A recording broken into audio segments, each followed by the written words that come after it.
game, modern game, and everything in between. And today we're going to be doing a Let's Play of Mega Man X4 on the on Steam through the Legacy Collection, Mega Man X Legacy Collection. Oh, I just saw you make a comment, VW. Let me see if I got it. Hey, wait a minute. I've been streaming Mega Man X. It's Mario 64 mod, but still. Oh, nice, man. I'll have to check it out.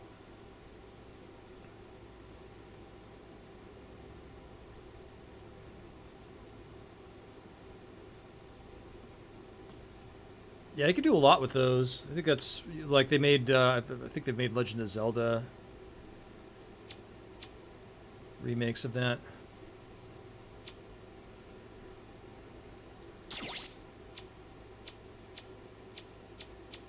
Huh. Yeah, I like that one.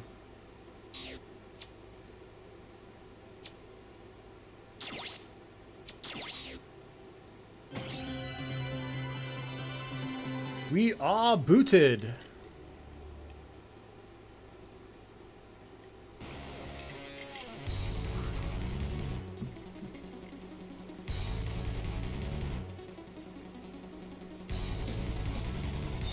I do think X4 has one of the better soundtracks.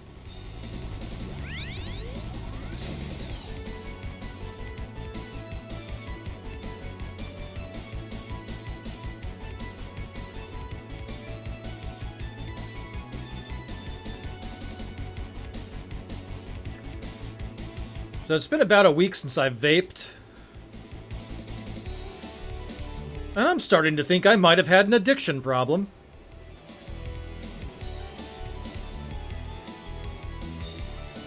Like, I think I was vaping way too much, now that I look back on it.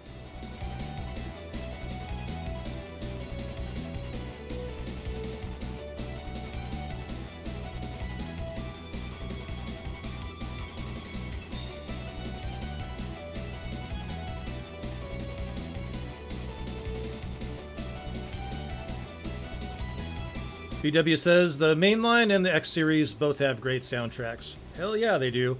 Some of the best background music in video game history, for sure. So I feel like I kind of suck at playing Zero, so we will see how this goes. We will see how this goes.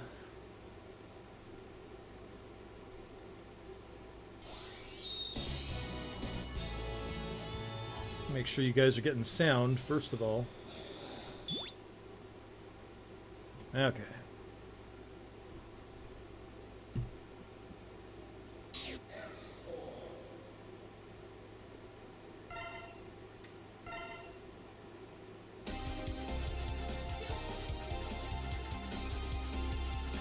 I do think Zero has the more interesting storyline here, for being honest.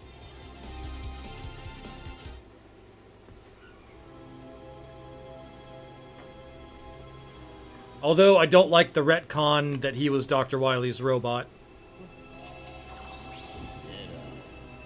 Who are you? My masterpiece. Huh? Who are you? After him. He is my nemesis. Our rivalry is what gives me motivation in life. Now go. Destroy him. That's an order. But wait!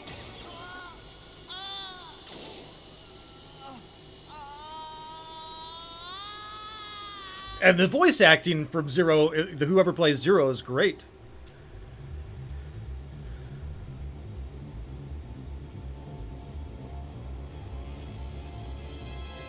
Emergency! Emergency! All Maverick hunters on call should assemble immediately. The same dream again. All Maverick hunters on call should assemble immediately. See, I thought Dr. Kane made Zero.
Yeah, Zero's not saving anybody playing this bad.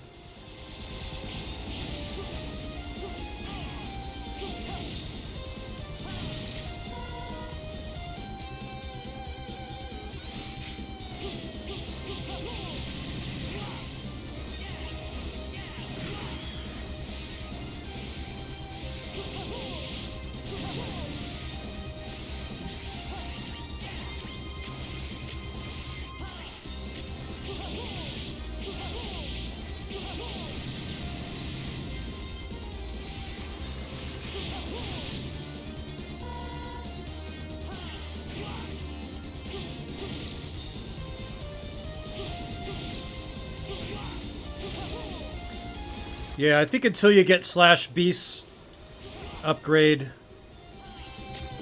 that Zero pretty much sucks the whole game until that happens.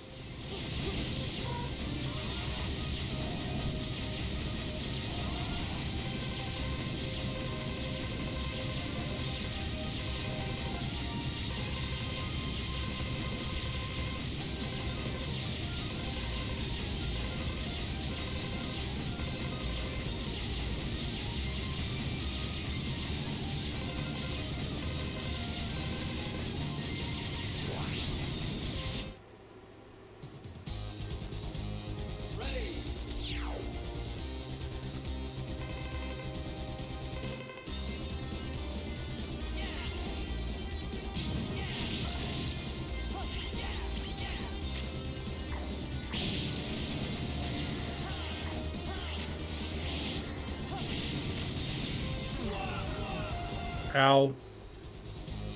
You've ever played X4? Yeah, X4 would probably be in the top 3.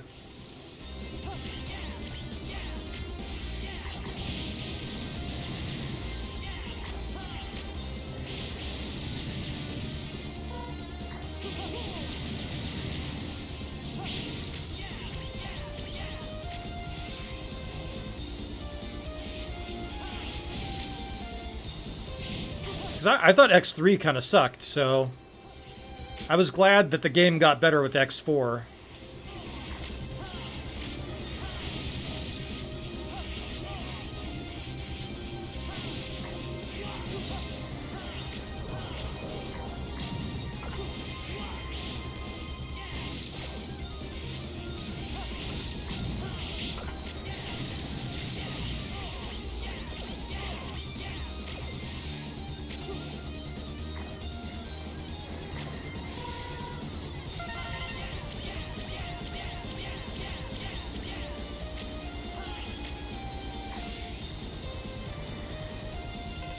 Hail Cotton Ministries, welcome, my friend. Yeah, X and X2 are... So for me it goes X, X2, X4. Those are my favorites.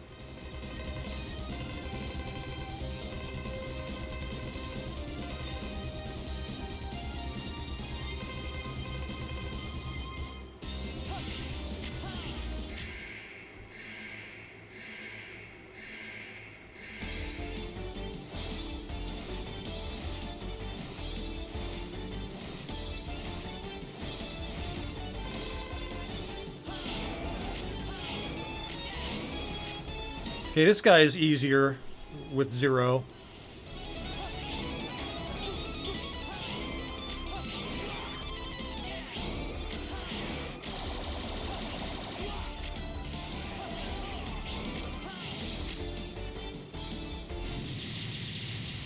I like how they make the enemies explode in the X4, and X5 and X6.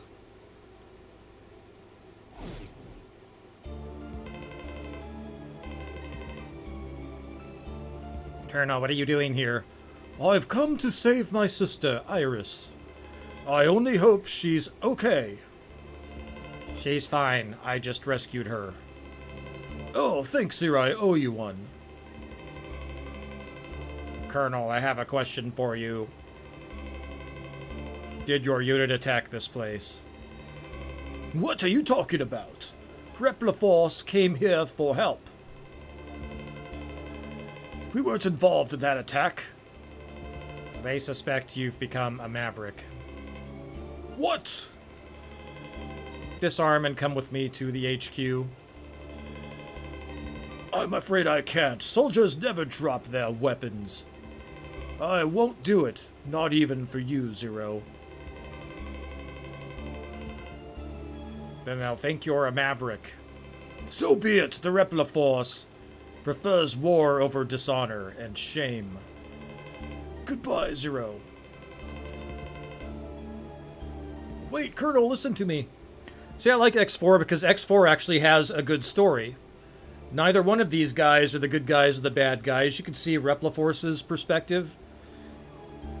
They're like, hey, we didn't cause this problem and you want us to disarm? Fuck you.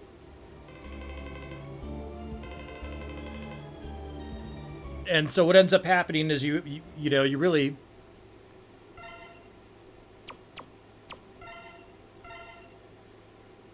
have a war get started over misunderstanding. It's pretty good stuff, actually. Brave soldiers of Repliforce, we have all been wrongfully judged as mavericks by the humans. We cannot suffer this indignity and live in disgrace. We will build our own nation of Reploids. But remember, this is neither about insurrection nor rebellion against our human creators. This is about our liberty and security. We must battle for our own individual rights and our own survival. Together we will build our nation, a sanctuary for all Reploids, our own utopia.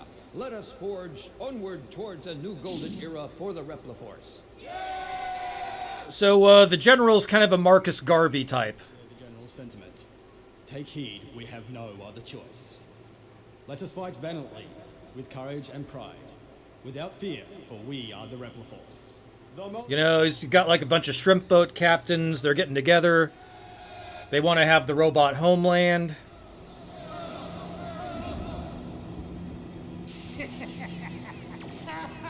Unfortunately, J. Edgar Hoover's there in the shadows. And now, my maverick hunters, what will you do? I'll be watching closely from here on out.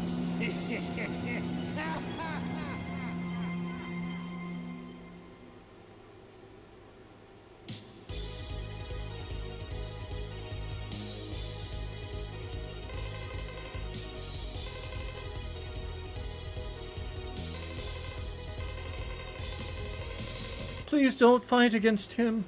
This must be some kind of mistake. Zero says they've occupied several cities already. As a hunter, I must stop them. Zero! I must go now!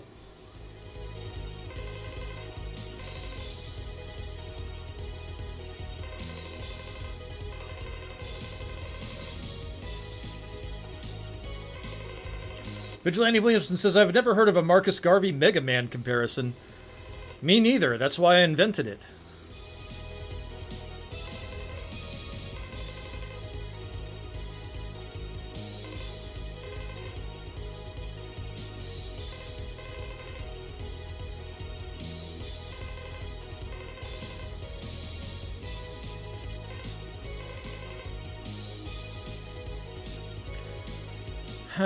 Who should I take out first?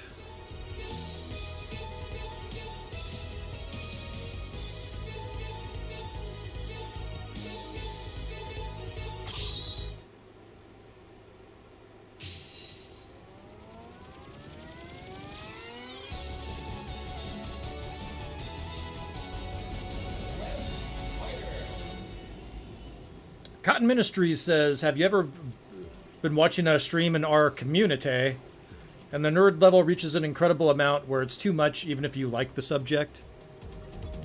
I actually haven't watched some of them in a really long time, but I have in the past, yeah, where it gets to... It's like, how many times was Captain Picard captured? 14, if anybody is curious.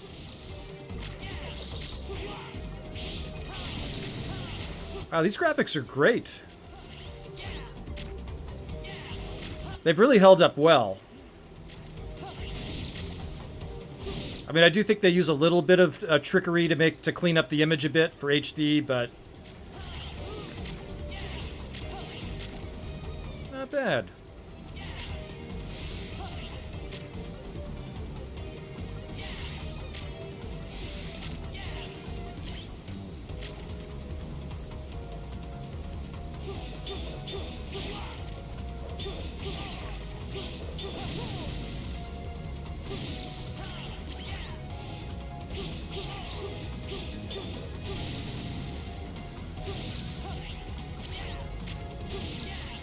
Zero is so enthusiastic. Ooh, yeah, yeah!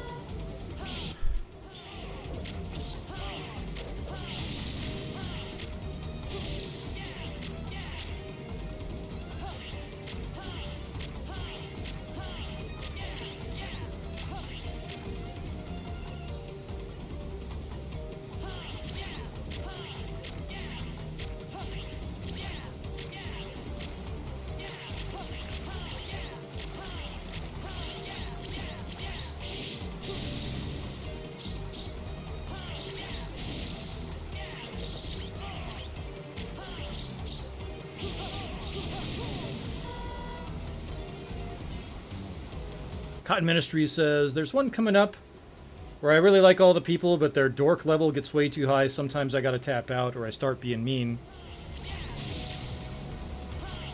I hear ya.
Take their lunch money?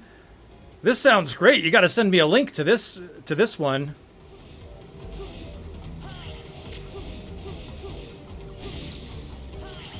Yeah, I've noticed since my channel got nuked, the last one, WhateverCast, that a lot of the audience has dipped and not returned on Rumble or elsewhere. But, you know, that's fine.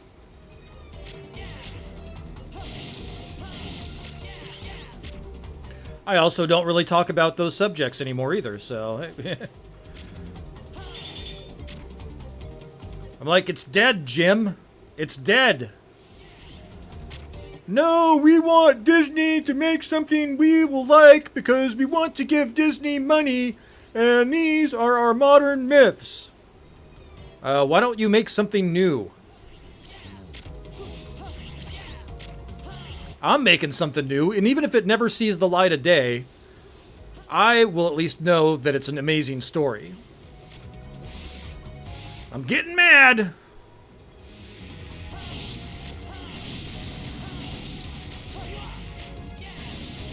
I'm like, holy shit, I wrote something so much better than what's coming out in Hollywood right now. Oh yeah, my name did get totally jacked now that I think about it. I was here first. I didn't even get a chance to fight those guys over the name.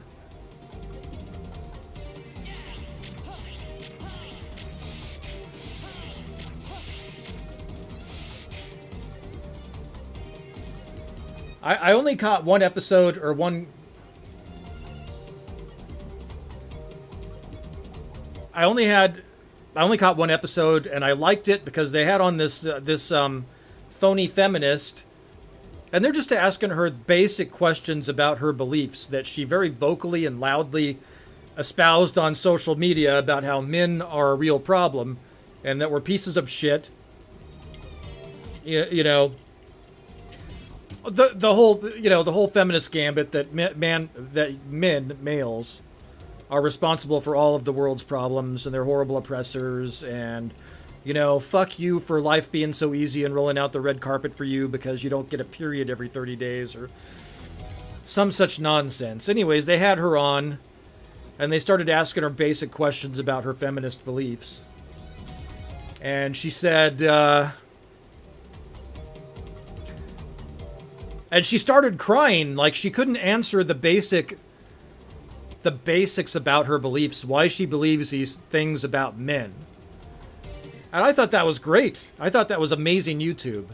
I will find the clip and I'll play it for you. But yeah, this chick, she's like sheepishly asking permission. Can I go? Can I go now? Is it all right for me to leave? It's like, listen, you've been going around saying all these terrible things. And we're not being assholes about it. We want to understand your point of view. And now you're crying and you want to leave.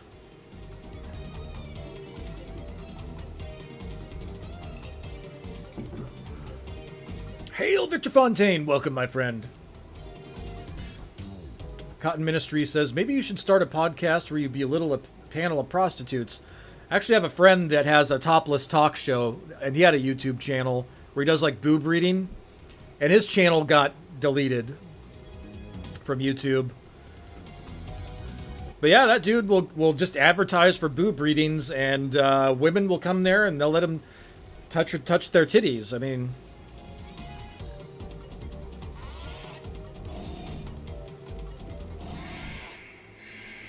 that guy is my real estate idol. I wanted to be that guy, just so you know. Like, I don't need to be a Tom Ferry, or I don't need to... I don't need to, be mega agent status. I want to be that guy. I want to be some random asshole nobody knows about and that just makes a lot of money and gets laid whenever the hell they want to. That's what I want.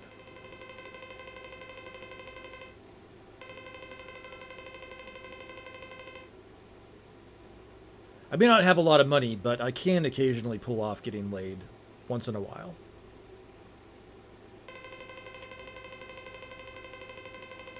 So that's what I don't understand about the Tate brothers. There's much that I don't understand about the Tate brothers, but one of the things I don't understand is just like okay, I get the masculine part, getting in shape, looking good, feeling good, peak performance physically, but as far as like, so get rich, have a bunch of planes, go to a bar or club and drop thousands of dollars, and then you'll be able to take the waitress home with you? Like, that's what you're telling people? There needs to be a bit of artistry involved in that.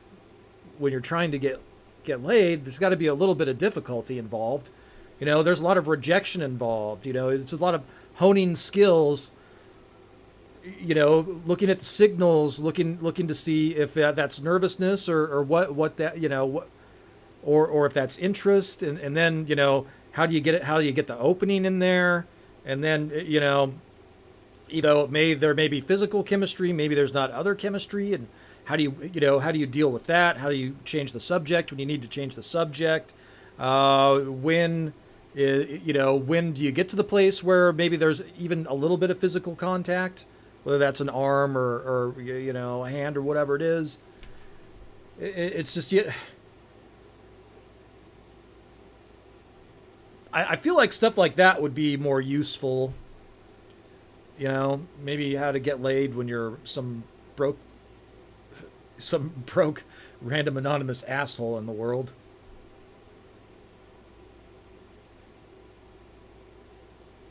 Okay, well that was my rant. Yeah, that was my rant. And I'm no subject matter expert here, just so you know. I'm really not.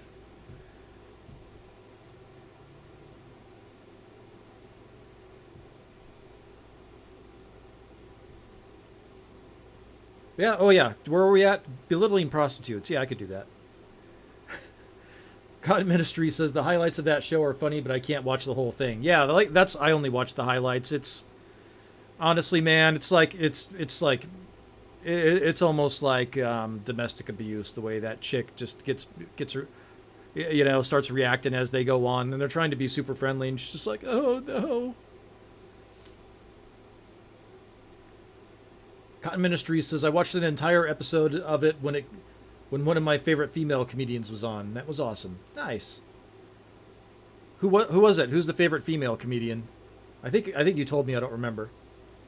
Vigilante Williamson says, "'Tis the dream of all, Wes." Yeah, right. Follow Leonardo Joni. Okay, Leonardo Joni. You got it. We'll do that.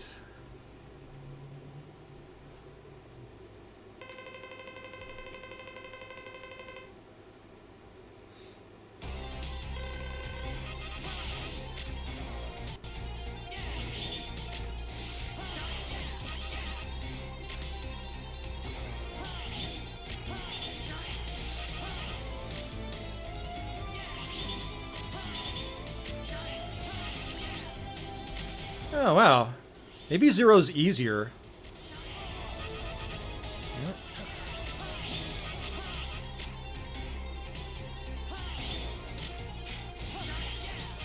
Fucking shit. Yeah, it is.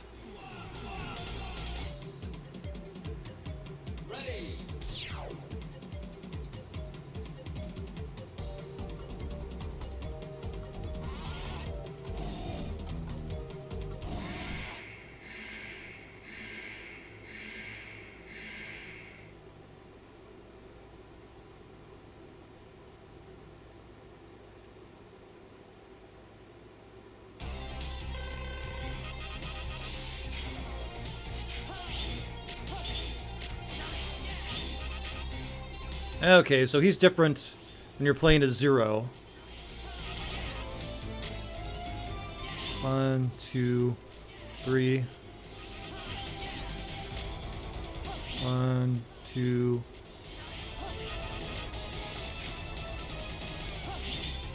2. 1, 2, 3. Shit.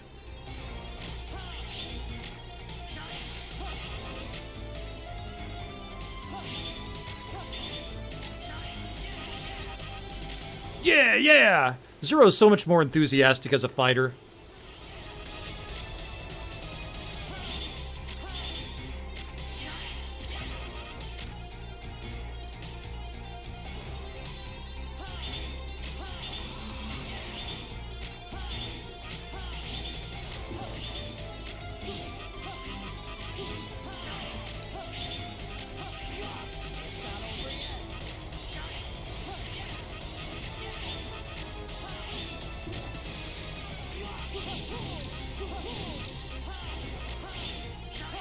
Oh no! Damn it. Ready.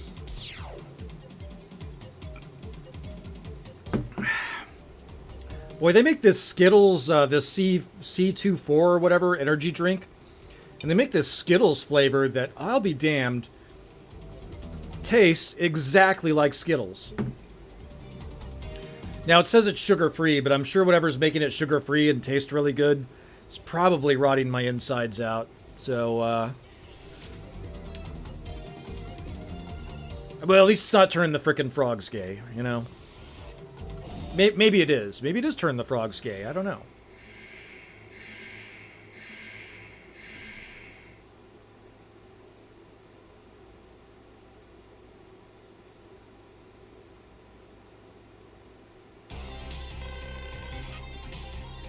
Let me see if our chat is still connected.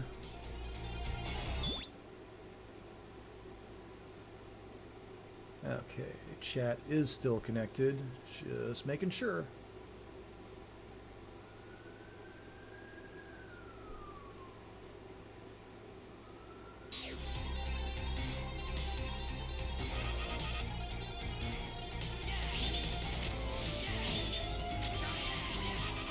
God damn it.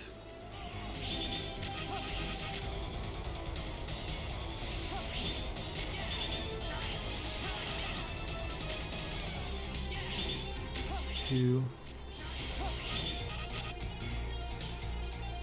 One, two.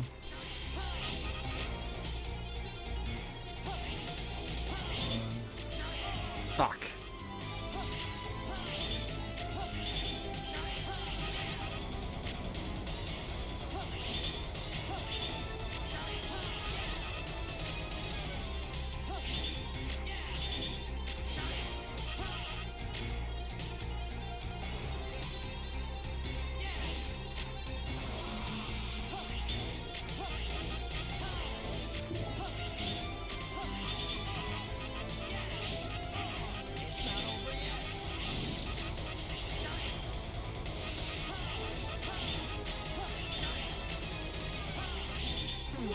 Fucking shit. Getting mad. Okay, try it again.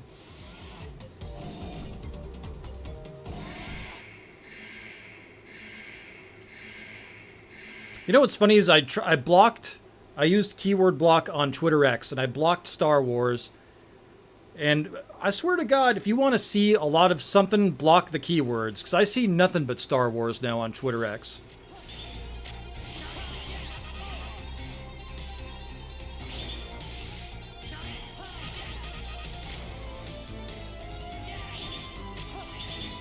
I'm just like, how long has this thing been dead?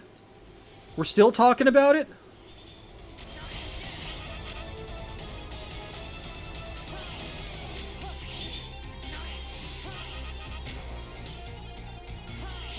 Like, I don't even feel sorry for the grifters anymore. Or, I mean, I kind of feel sorry for the grifters now.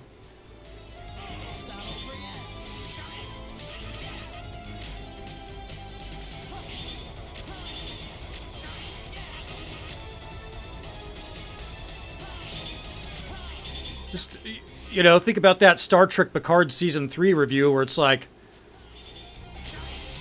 you have one guy whose review looks like a hostage. I'm not going to name any names here, but you would know who he was. We'll just put it that way. It's like he does his review and it's like a hostage video.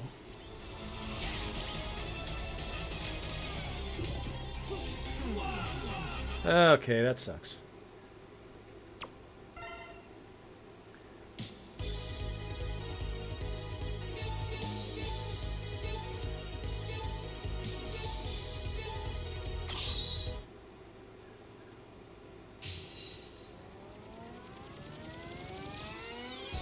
Hail Retro Richard, welcome my friend. Good to see ya.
Alright, it's about 7:30 here in Northern California.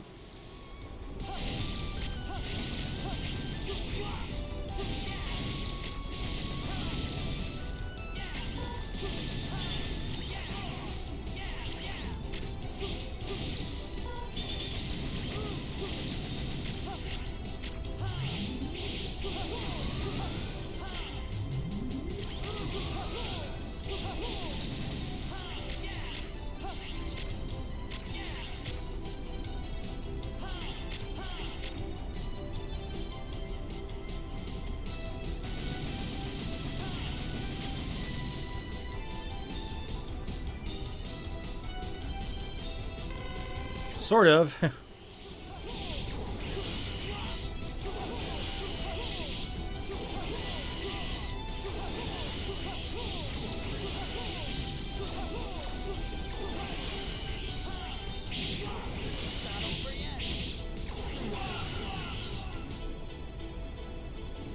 Not quite sure how to take out that enemy without exposing myself.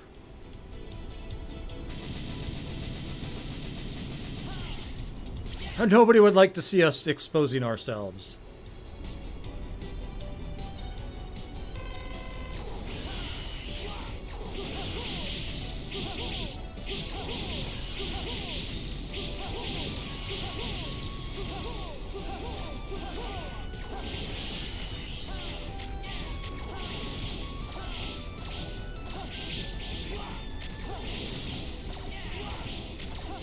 Knock it off, damn it.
Is Diddy still alive? That's what I want to know, is Diddy still alive?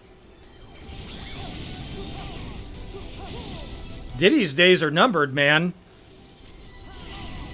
But really, honestly, at that point...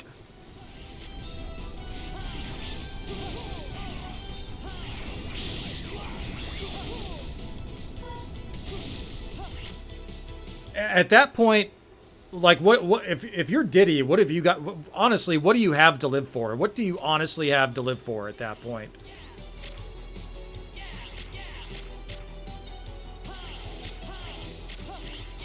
Because I'll let you in on a little secret. That dude ain't gonna make it.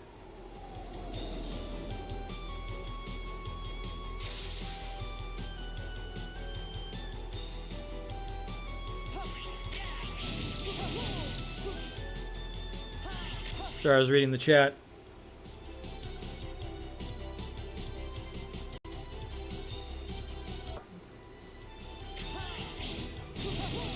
Yeah, they're done with him.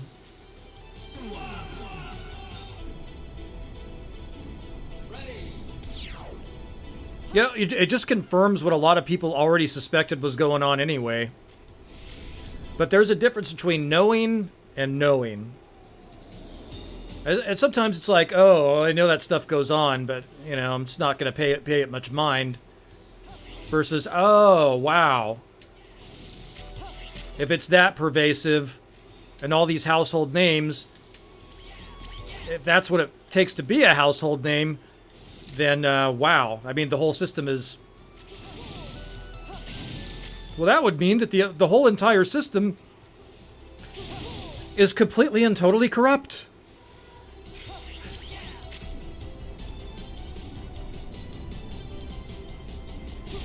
You're not supposed to know that the system is completely and totally corrupt, because the system still has to have legitimacy.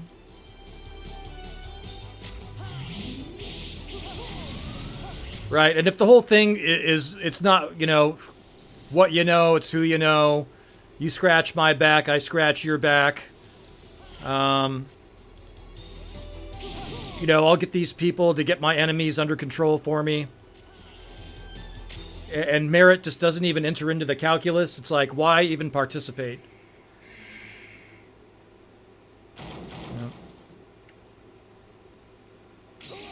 Well, people have been talking about it for decades and decades and decades. Yeah, it's who you blow, not who you know, pretty much.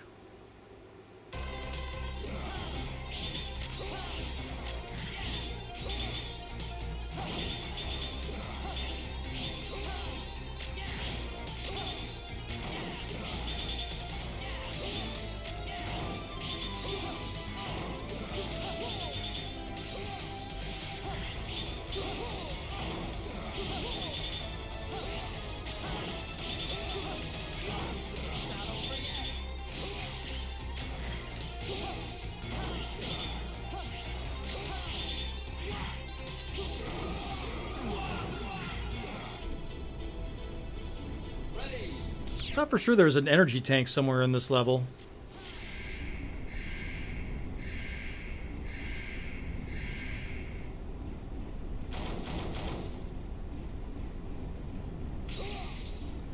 Well, it's good this Diddy thing, because it gets people thinking, and now they will, for many of them that have come to the conclusion that the entire system is corrupt, maybe they'll start doing something about it.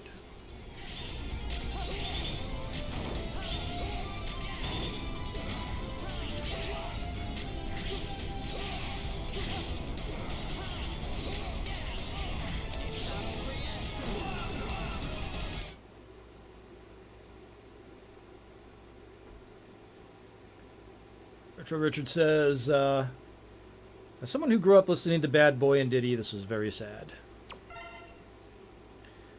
Well, I didn't think he was that great.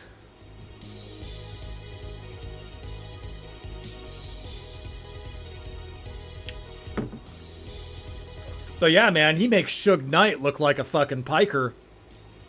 He makes Suge Knight look like a street-level villain. Some of the stuff he's been doing.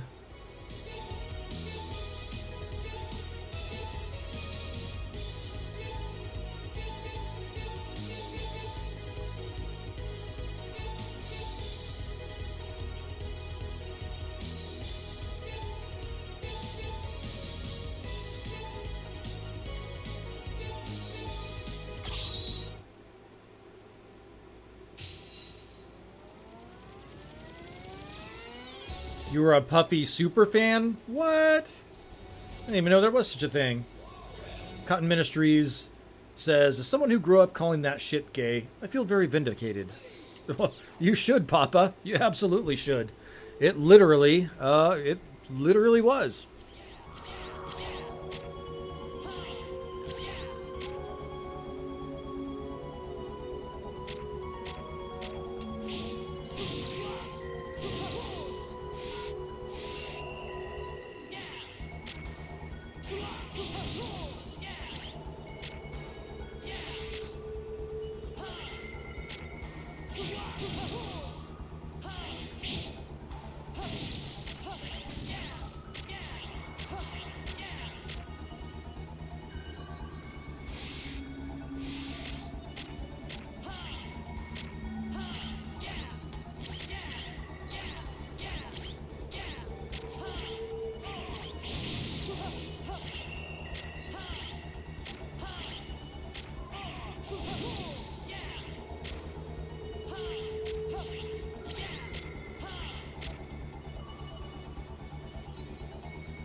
PW says Suge whooped on a few dudes, but he didn't take anyone's manhood. Yep. That doesn't sound like he has, from what we know. I mean, he took everything that they owned and all their money and their rights to their music, but nope, wasn't going in. You know, no backdoor deliveries. Nobody wasn't expecting.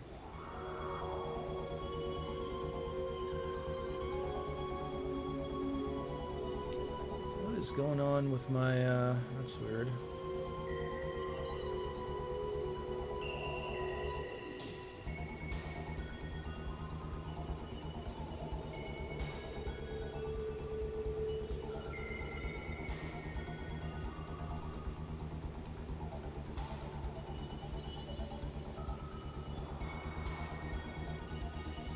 Oh, yeah. Yeah, I have done a deep dive on that stuff.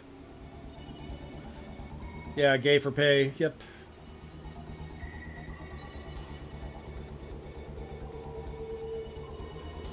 I think so. Well, you know, I'm sure they find people that have inclinations.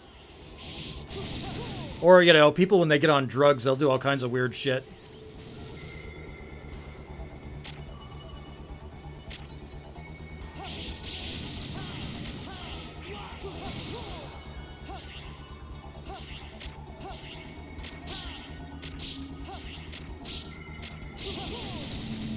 I'll tell you one thing, having been around meth heads and heard meth head stories, being a methrosexual is definitely a thing.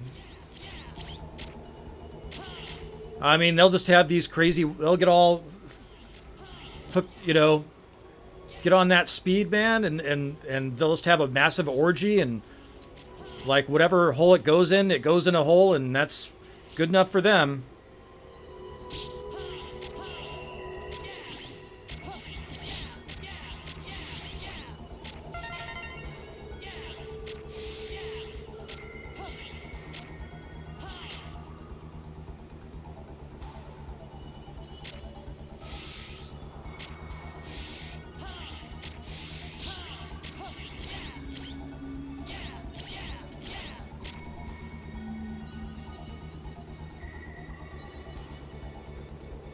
God Ministry says meth does make you super horny. Well, I've never used it myself, but that certainly seems to be the case from what I've seen.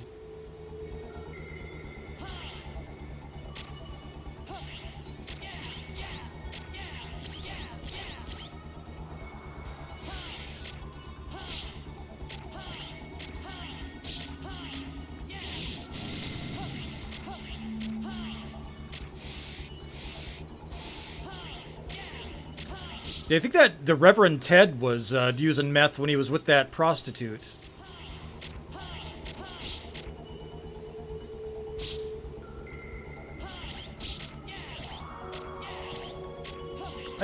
I don't understand how... I don't even know if that makes the guy disgraced or not. I'm trying to wrap my head around this shit. Because you'll get these pastors, you know, these mega church pastors, or these large pastors, not even, you know, necessarily like the mega church community, but you'll have, you know, other pastors and these televangelists over the years. So I don't understand. I don't know if it makes them hypocrites, or the fact that they're exploring what they perceive to be a sin is actually something that would make them a better pastor. You know what I mean?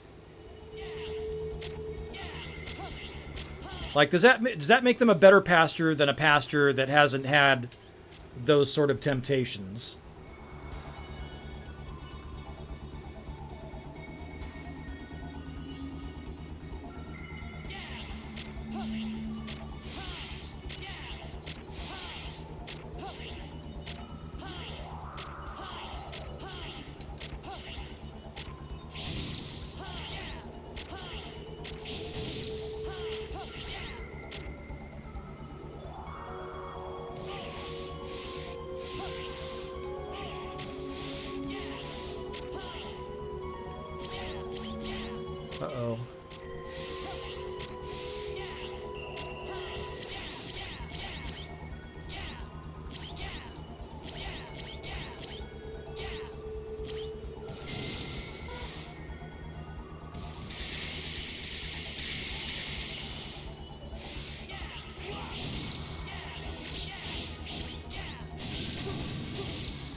No fair. That thing's cheating. Yeah, the pizza party goers. Well, many of them just, cheat with their congregation and with adults, which is already bad enough, I guess, but, I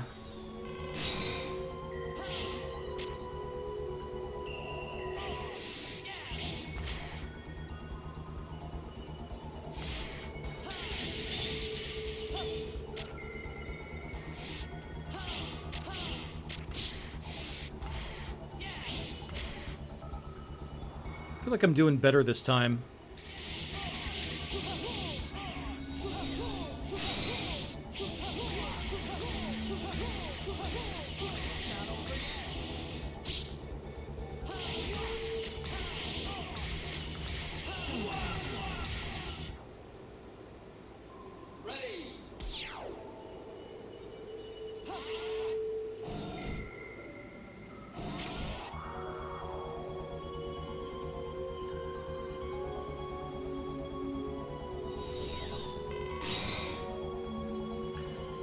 So, I've not really gone to churches and things like that, but I mean, while we're on the topic, I have. So, right, in junior high school, we had a teacher that was part-time a PE teacher and part-time, he taught other subjects. And everybody in the school knew that the guy was a PDF file. Because he was like a creepy weirdo, and he would like give you weird compliments, like, "Oh, you look like you're an adult now." And he would invite some of the students on like a canoe trip or whatever. And then other times, like if he saw a kid with a boner, he would stick his hand down their pants and accuse them of having a stick of gum or something. Like pretty obvious PDF file. And but we knew about him, and I think most of the students knew to stay away from him. What I find kind of concerning about those people, and also about these types of parents, is that this dude was a groomer, and he would try and get in with the parents. And while he didn't get to me, and he didn't get to many of my other peers. That guy had to have gotten a hold of somebody. And you'll see this stuff at work. You'll have like a single mom, right? She wants to get back in the dating scene. She's got this kid. It's with a man that she no longer loves or no longer loves her. And so predators like this PE teacher will move in. And they'll volunteer to hang out with the kid. And, the mother wanting to get back on the dating scene and free up her time and do that kind of stuff, oftentimes will like give her kid to this type of dude so she can do that. That's what I don't get. Like, lady, how do you not know what's going on? You think you think this guy just like wants to hang out with kids or something? That he just like likes kids? What the fuck is wrong with these people? All because some thirsty single mom that maybe let herself go a little bit, needs to go out there and get some dick. It's sad. It's really sad. Yeah. Thankfully, my mother erred on the other side of caution and was very overprotective, and I'm grateful for that because I was like, hey, this weird guy keeps inviting me on a canoe trip. And when I asked him if it has anything to do with school, he said no. Mom's like, yeah, you're not going on a canoe trip with Mr. So-and-so. I was like, good, I don't want to go on a canoe trip with Mr. So-and-so.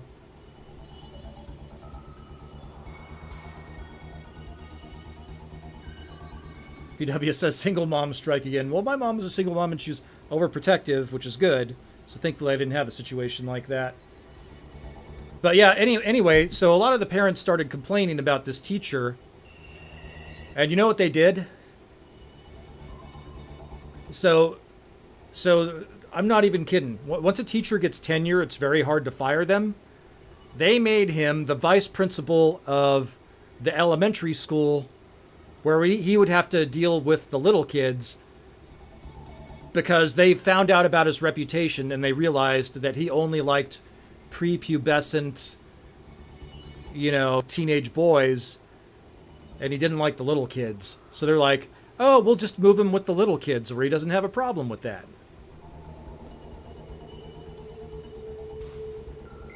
So yeah, I mean, we got on the topic of the pizza parties, so...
BW says, all the teachers pushing the rainbow stuff in their classrooms? Gee, wonder why.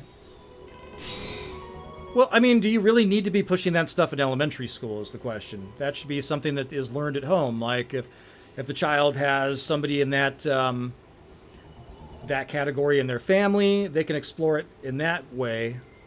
Have that discussion and explain what it is and why that's important. And VW says, is there any problem that the country has that single motherhood or teachers didn't cause, like it's all their fault?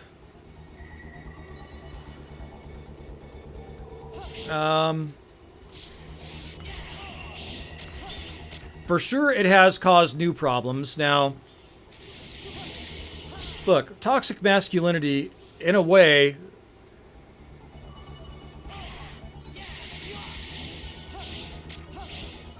there are some aspects to masculinity that can be toxic.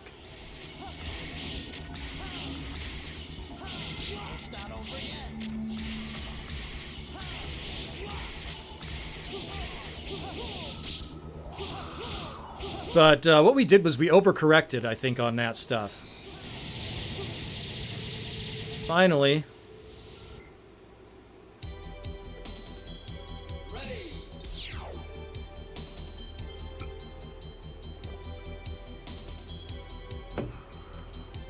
Well, I'll give you an example of toxic masculinity.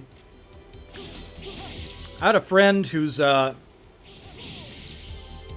right. His family they were in a gang, right?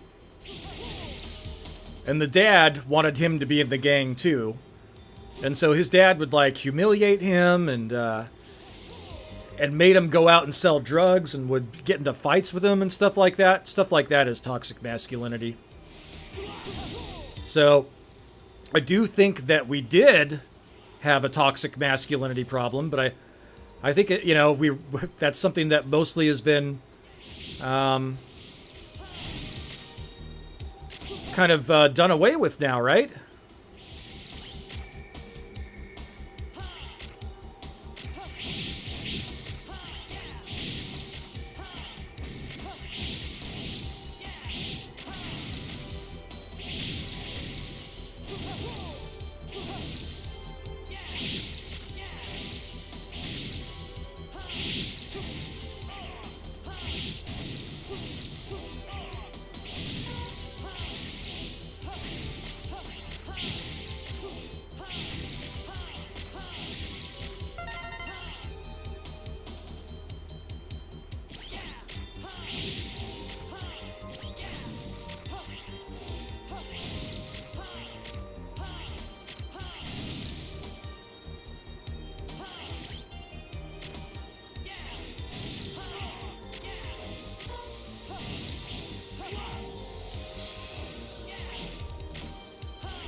I hate those ice things.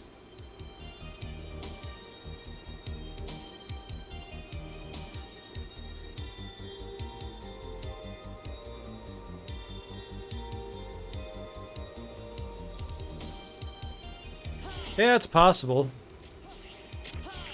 Well, I did not like his dad at all. His, you know, his whole family was pretty toxic. I'm surprised. I think that was part of the reason why he asked me over, was because he wanted me. He wanted to see if that was normal or not.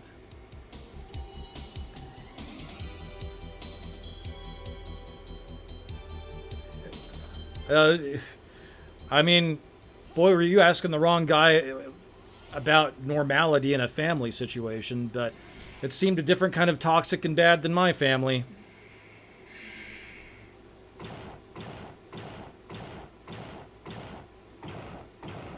I think I would have taken my situation over his situation.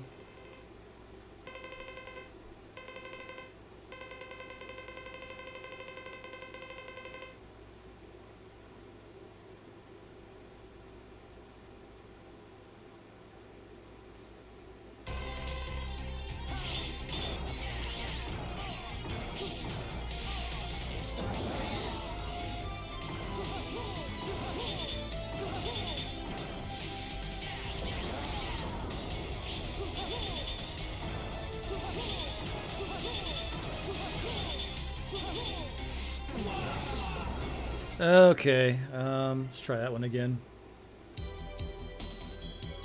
Ready.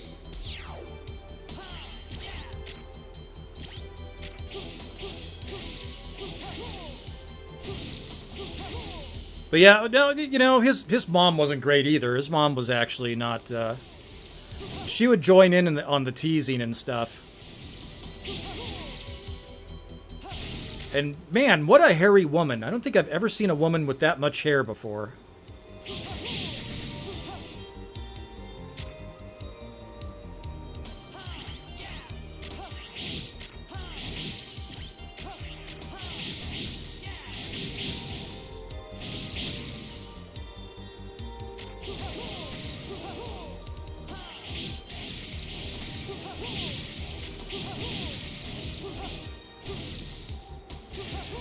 Yeah, his mom legit had like a, I don't know, a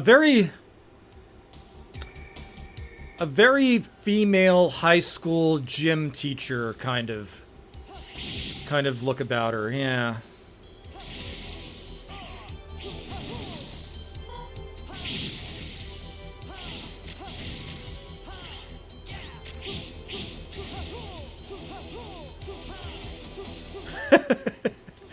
VW says, no wonder Dad was pissed, pounding on the Chewbacca every night. Probably, yeah. Yeah, that'd make me unhappy too.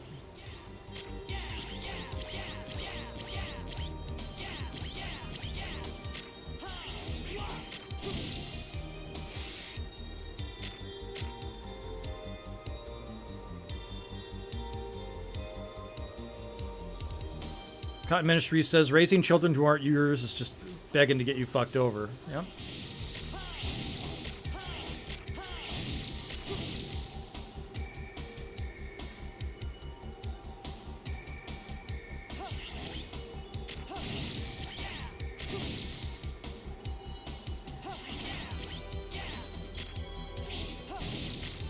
Well, my stepdad somehow got conned into adopting his children from his first marriage, and they never came and visited him during his, I mean, they visited him once during his cancer, but they never visited him before that. No calls, no anything. And so they ended up with a big claim to his estate, and it's like, he didn't talk to them. He hadn't been married to their mom for over 30 years. And they're going to get, like, the lion's share of his estate? What the fuck, man?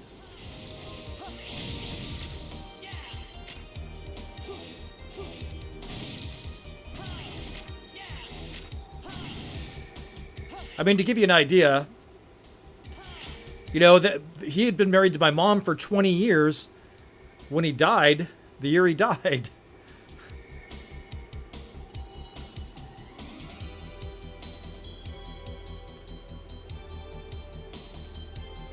And they'd been dating for 10 years, for like 15 years before that.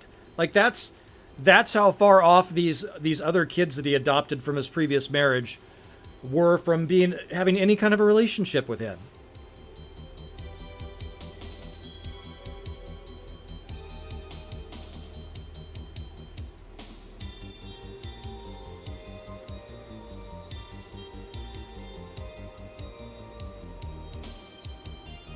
Oh, man. That's rough, Cotton Ministries. Yeah, getting cheated on is not fun.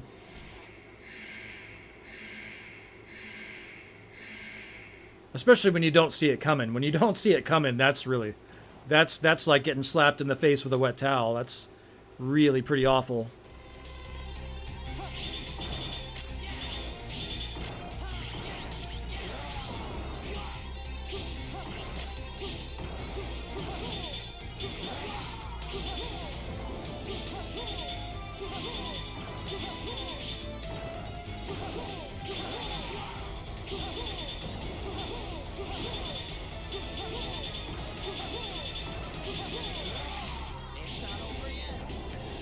Yeah, I'm just gonna button mash, I think.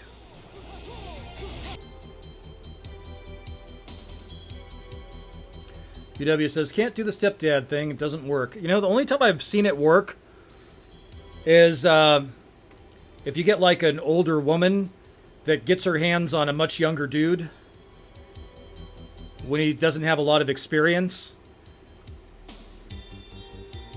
I've seen it work that way where, you know, basically it's a kept man.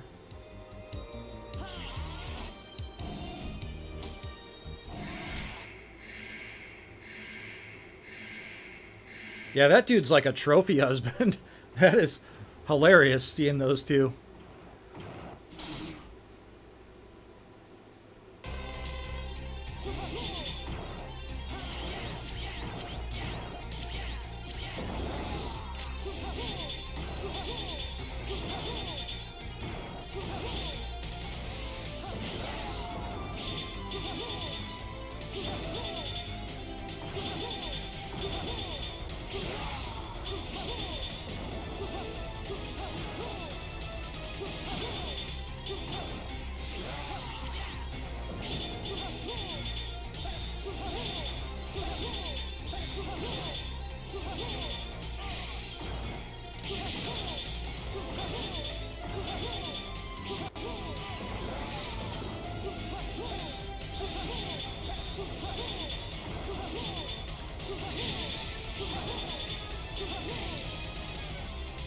Finally!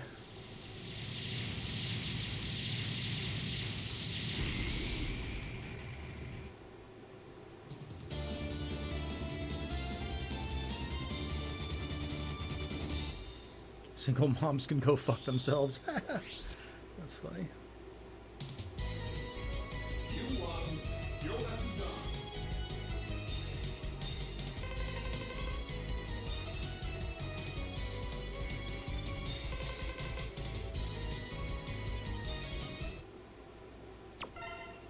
Oops, I did want to save, actually.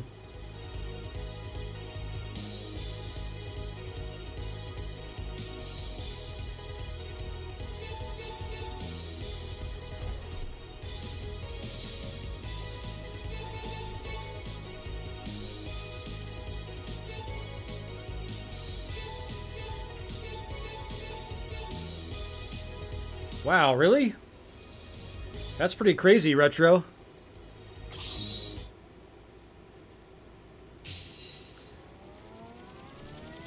Yeah, we just had we had a couple of those here in my local area. They arrested some dude called the cops and said, "I killed my wife and now I'm going to kill myself in my hotel room." And sure enough, they did a wellness check and they found him dead in his hotel room. And then they checked the address where his ex was, and she was dead too.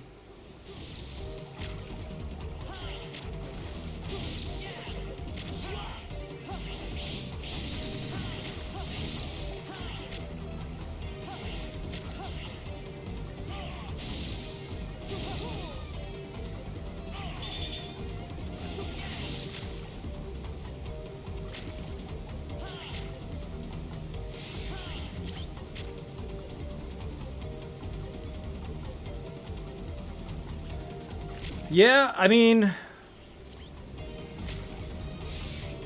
I can understand why he did it. She was spending all of his money.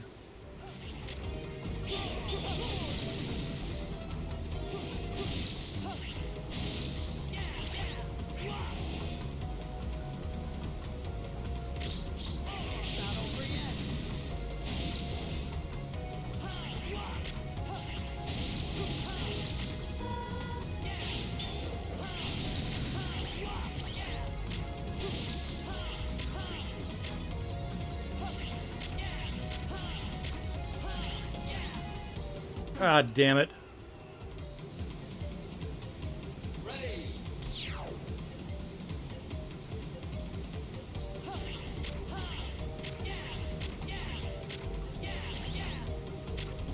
I don't think Paula Barbier... Didn't she get back with him after that, too? Didn't she break up with him that night, and that was part of why OJ was in a bad mood?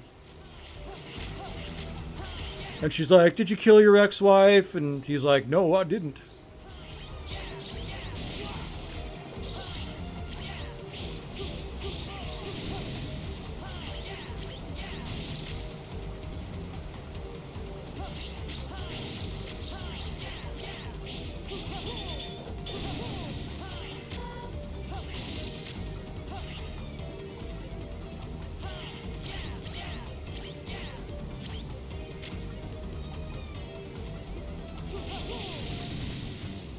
Yeah, there's this really interesting documentary on OJ. And OJ was like a willing vessel, man. He they brought him in there, and before he started doing commercials, I think he was one of the first ones. Him and Joe Namath were really the first ones that were really doing that stuff. The endorsements, right? But yeah, they brought OJ in there, and they told OJ, they said, hey man, you've got terrible grammar. You're saying words that don't even exist, and it's like, and the way you're saying them sounds slightly hood. And they said, we need you to see a vocal coach, or, you know, a word coach. And you know what? OJ, God bless the man, he did exactly what they told him to do. He didn't get offended, he didn't get upset. And he went to that that wordsmith, that vocal coach, you know, and he got hooked on phonics, man. He did it. So I guess he gets some credit for that, right? He certainly seems to have been very humble in that circumstance.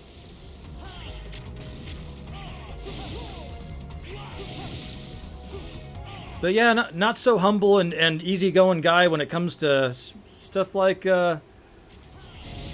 I guess his ex-wife banging other dudes.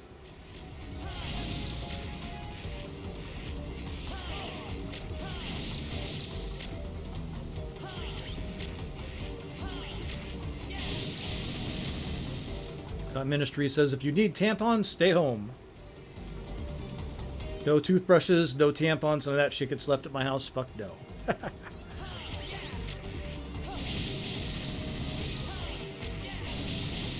Yeah, well, probably good in case you have to keep them around, just in case you have any female relatives that may have an urgency and may have not had that.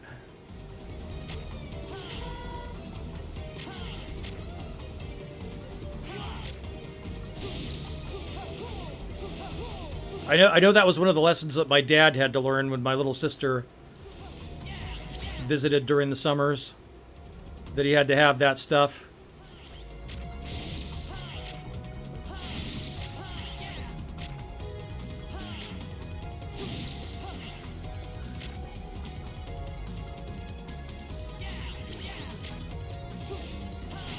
Yeah, parents get weird when stuff like that happens, when, you know, their daughters start having their, you know, Aunt Flo pays a visit for the first time. It's like, oh, you're not a little girl anymore.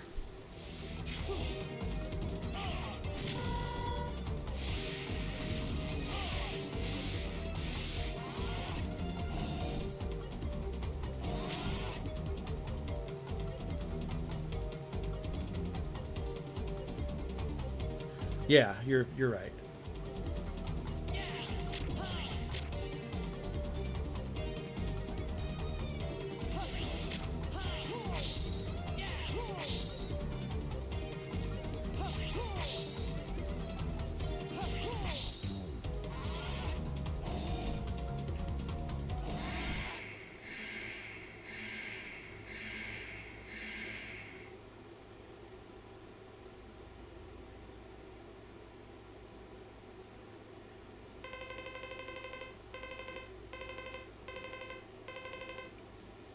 I guess as a father, that would be super weird. If I were a father and I had a daughter and that was happening, I feel like my first reaction would be, we need to have a talk about, you know, Daddy wants to meet anybody you're bringing home or that you're hanging out with.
Yeah, Richard, I see where you're going with that. Humanity does kind of suck sometimes.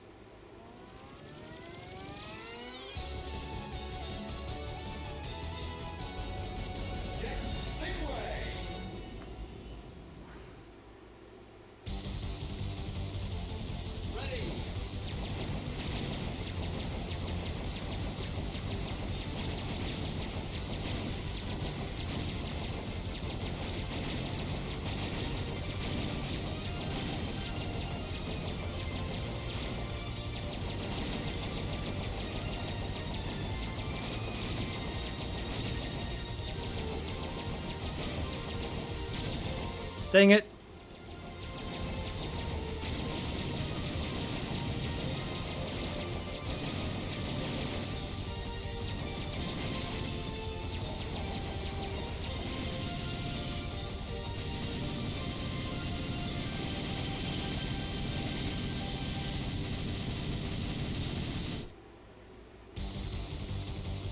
Missed that heart container.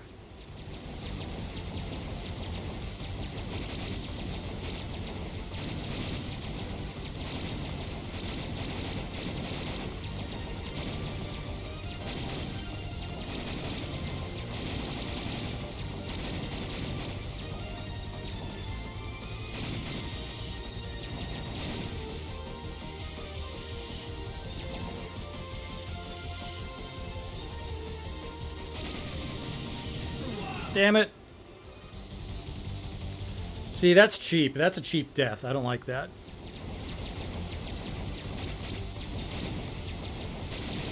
There's no reason for that to be there.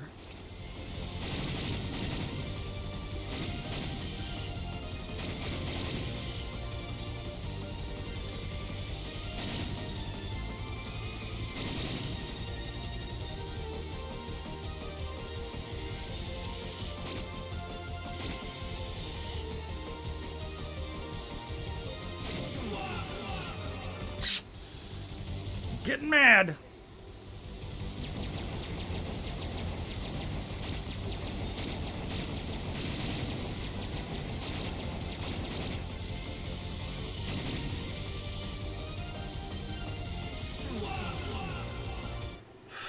Fuck you. Ready. Goddamn game.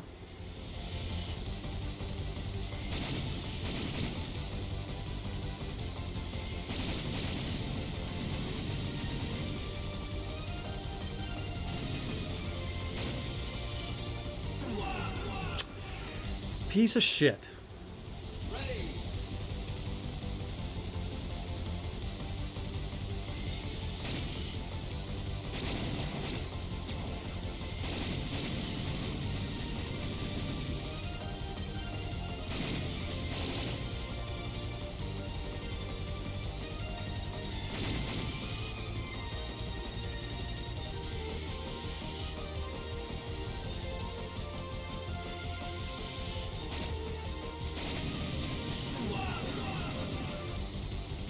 Hate these fucking ride chaser levels.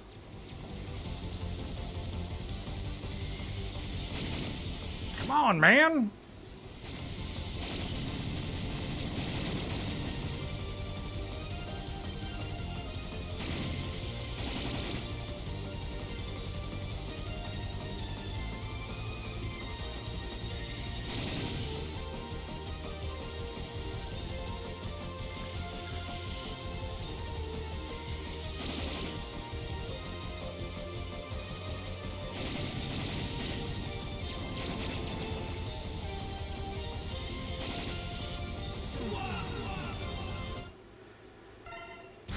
Hate these levels. Ready.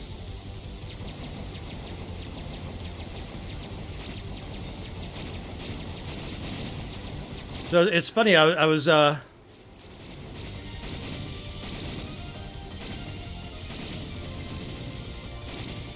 messaged by my mother, and she asked me how things were going, and I said,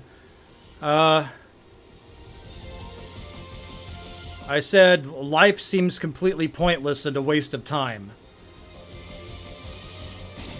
And she's like, no, honey, the world's so much better with you in it. And I'm like, what? I was like, no, I'm not depressed. I'm not suicidal. That was a non sequitur.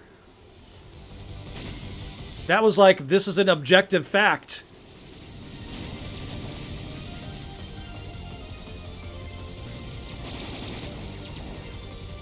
Man, I would... No way, man. Ever. I don't care how bad it got. I'm a glutton for punishment. I'll stick around, no matter how terrible it gets, just for the sheer curiosity of seeing what comes next.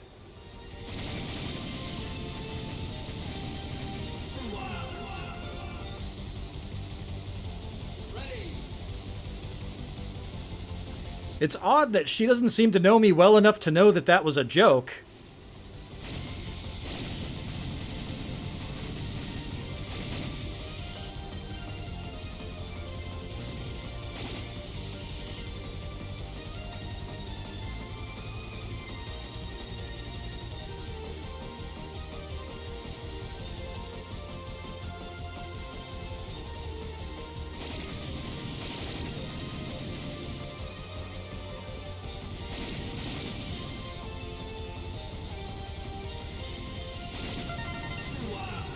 Well, at least I got the energy tank this time. UW says, life is a scam, but it is also what you make of it. Yeah. Cotton Ministry says, all I wanted was a Pepsi, and she wouldn't give it to me. Yeah.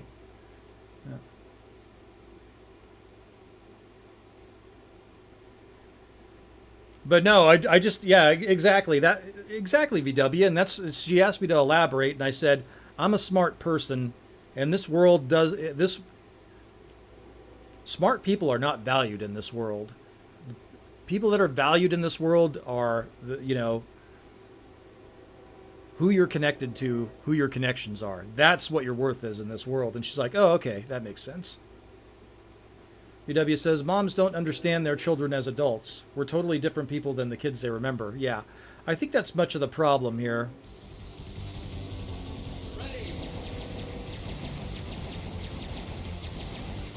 So, mental note, don't make gallows humor remarks about self-deletion.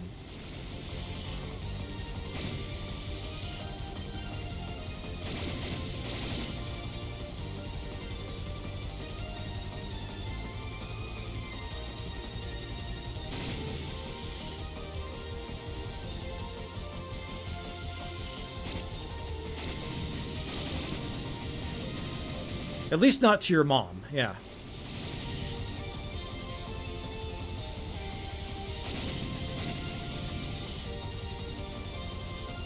Yes, I made it.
Huh. Am I supposed to beat this guy again?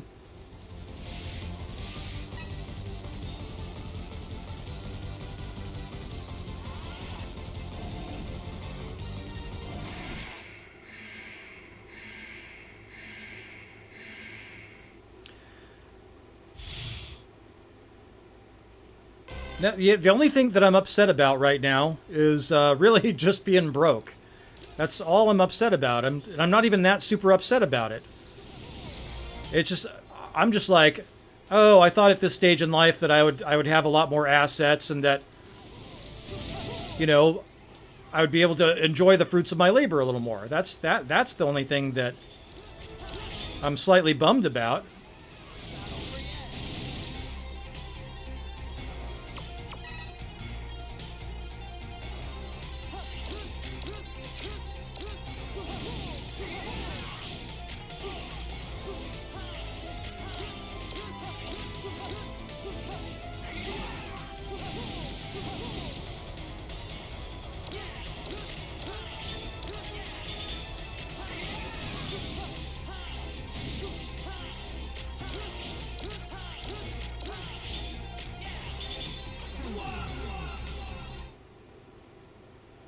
Yes, you'll always be a 5 or 10-year-old to your mom. Correct. Yep. You are correct, sir. Yeah!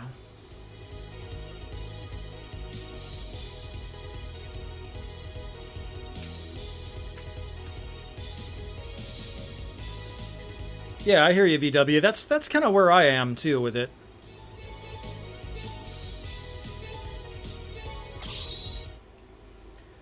I mean, it is my fault, but it isn't my fault. I mean, should I have not, you know, I mean...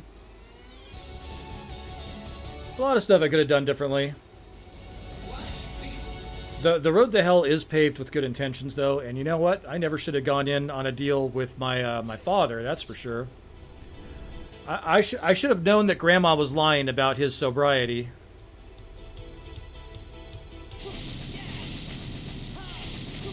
Or, I'm sorry, misleading me. Shading the truth.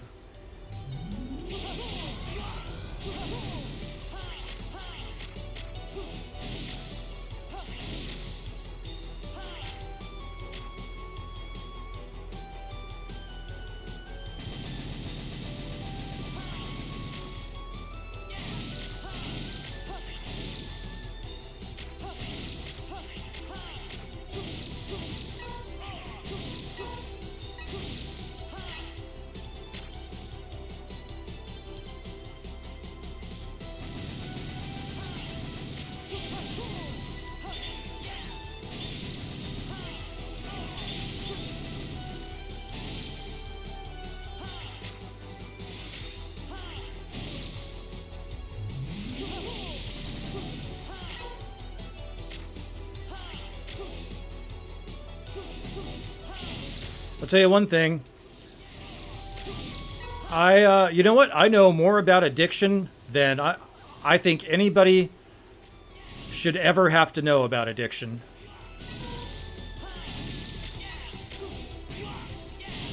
Because I was gobsmacked when that whole thing went south the way it went down. I was like,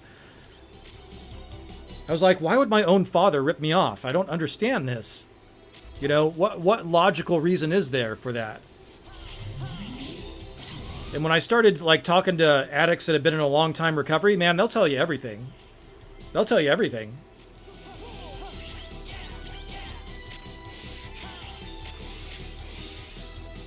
And then, you know, you'll compare it with the behavior that you've observed, and it's like, oh, okay, well, I understand. I understand now. I mean, I still think he's a garbage human being and a total piece of shit, but, I understand it now.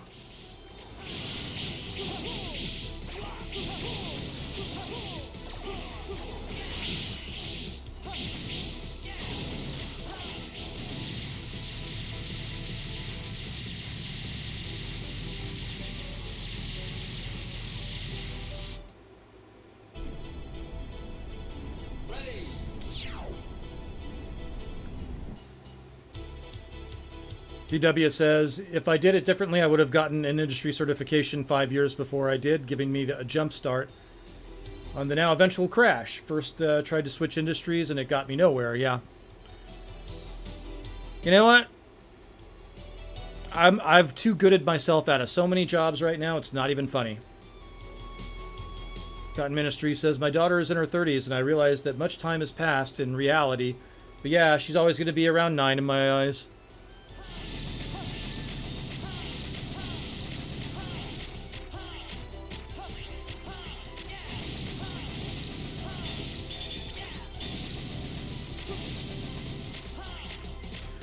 The thing is, I don't remember my grandparents ever treating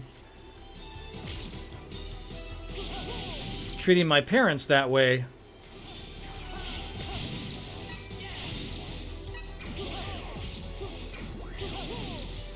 On either side of the family, they wanted to treat them like adults as quickly as they could.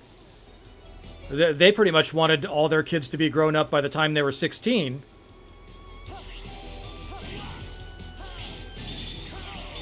My grandparents were like, hey, you need to be independent. You need to be able to take care of yourself because I'm not going to be here forever. That was my grandparents, you know. The boomers are different. The boomers almost treat their children like their pets, you know.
Hail, Sir Scarlet. Welcome, my friend.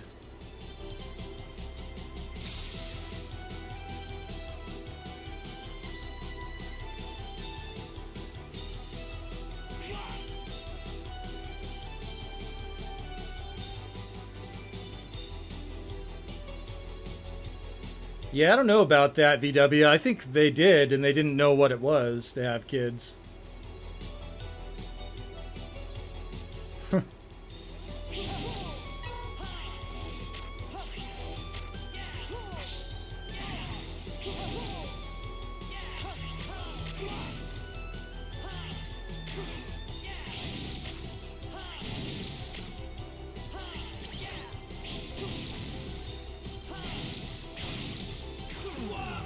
Dang it, right when I made it to the end.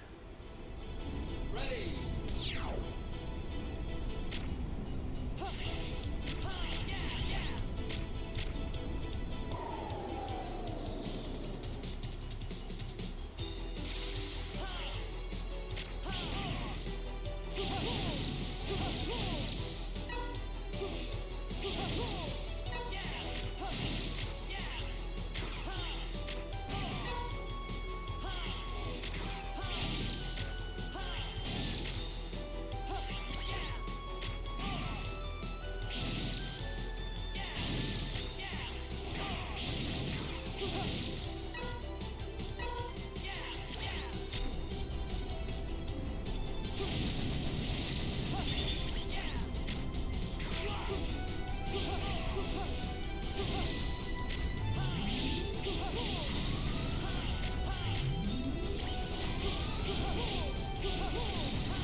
Come on, you've got the best weapon for Zero. Come on, Zero.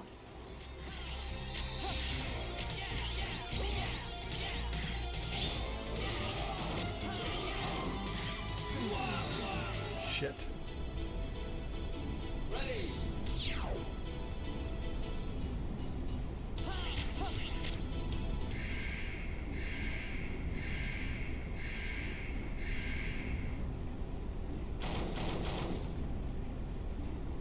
Yeah, I love my parents too, absolutely.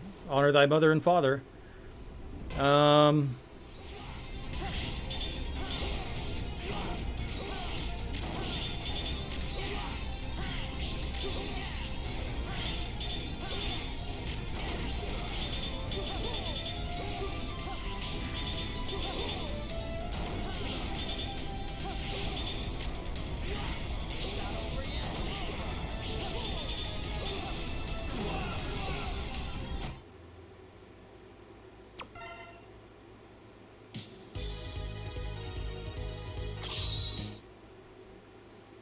I feel like I'm sucking at this Zero playthrough, but I don't really have any good weapons yet. Hail, Sir Scarlet. Welcome, my friend. My day has been good so far. I was able to exercise. I was able to do some other things. And, yeah, just enjoying life. Applying for lots of jobs that I'm super, super overqualified for. I don't even want a career, man. I mean, if I want a career, it's going to be a good one. It's going to be something unique. But honestly, I don't... I so hate office politics. I want something where I have to interact with no other humans. That's kind of where I'm at.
Swiss rolls?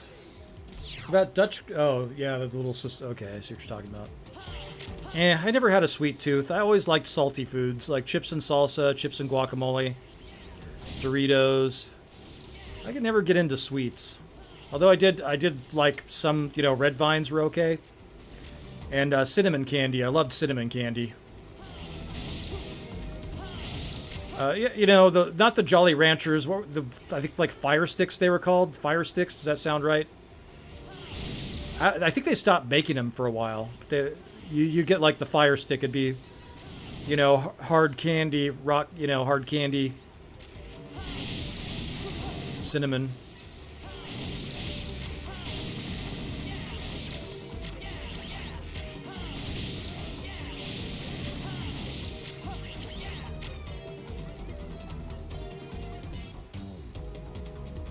Pause.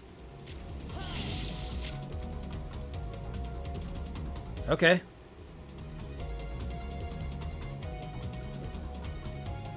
I love Doritos. I love the Doritos Dynamite Takis. Yeah.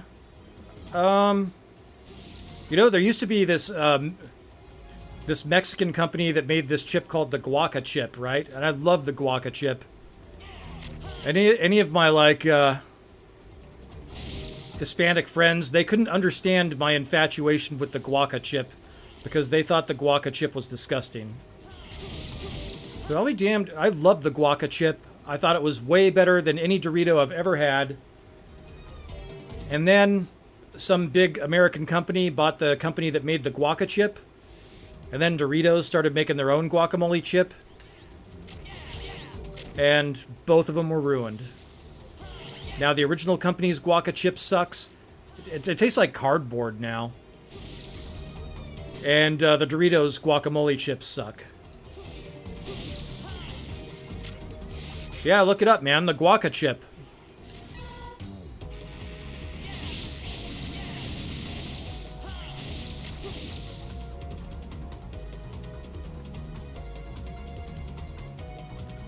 Cotton Ministries says, I like the peanut butter Halloween taffy everyone hates. Ew, man. You can have it. I don't think it's too offensive. It's better than candy corn. But yeah, the Fire Sticks, yep.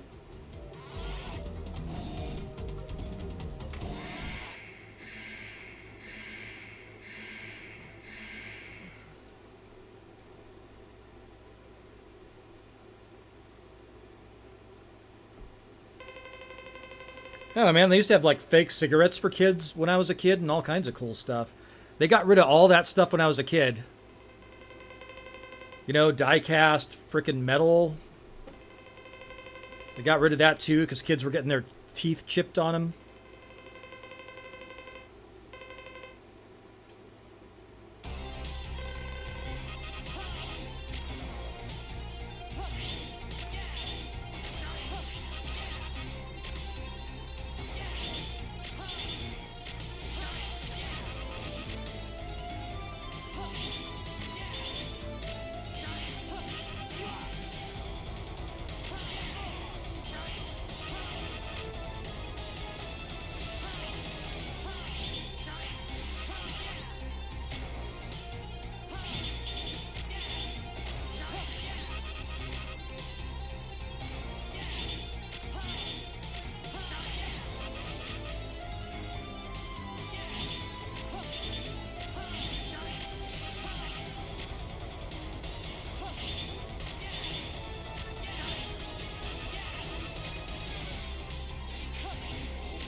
Come on, man. Finally! Fuck. Goodness.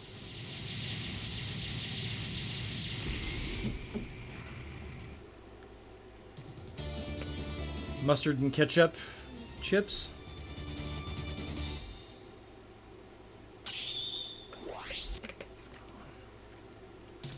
Cotton Ministry says, soda was actually a lot easier to quit than I expected. But if I had to quit peanut butter, I would have a problem. I just quit vaping again. And man, am I feeling the effects of quitting vaping. Like, I'm getting really bad cravings. I didn't even think I had that much of an addiction, to be honest with you. I'm really surprised.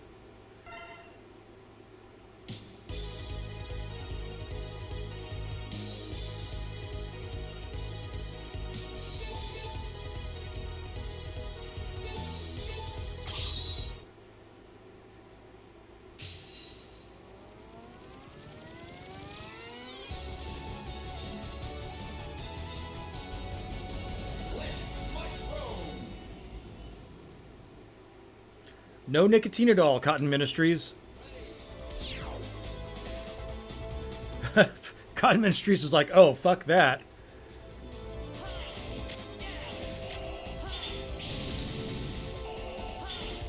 Yeah, man, I haven't reached the point where I'm really going to get bad, where I'm going to get the jitters and start screaming at people. But it's coming. It's coming.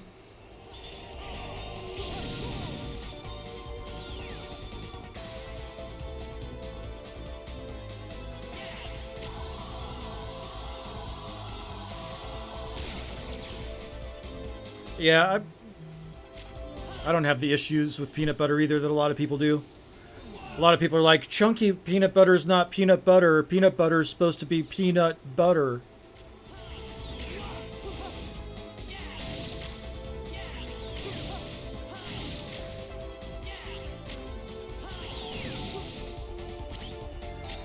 George Washington Carver, folks. Invented peanut butter. Look him up. Cool dude.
Damn it.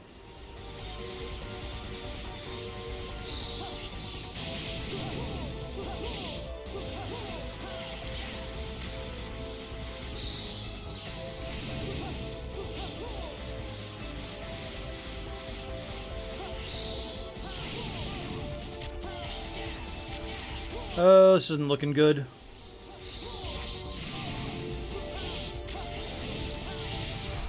Holy shit, that was a close one.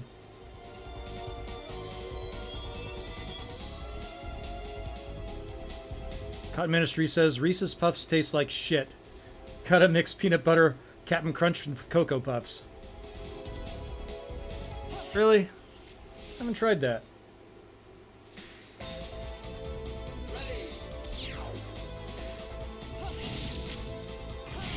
Yeah, I love Reese's Peanut Butter Cups. I actually got some today.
The holiday ones? Really? Are those the ones that have like little bits of candy cane in them?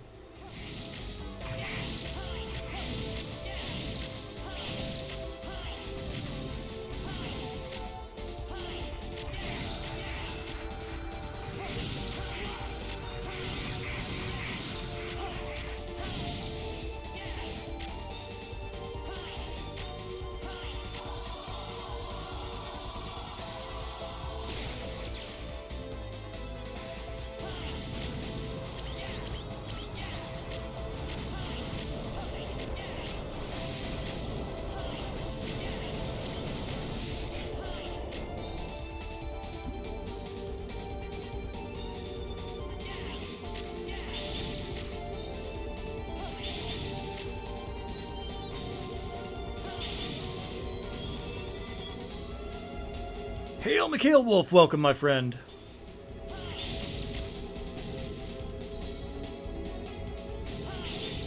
Oh, the ones that are shaped like a Christmas tree? I gotcha. Hey, man, you should wait. Those go on sale, and you can get a bunch of them for nothing.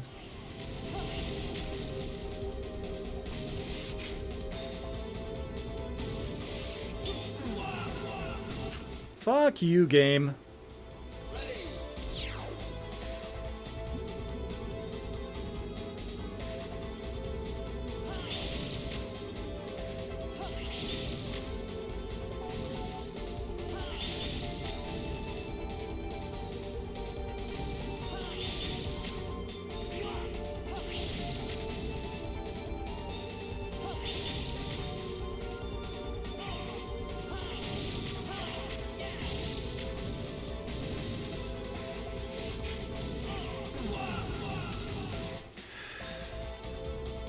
Getting mad. All right, let's try it again.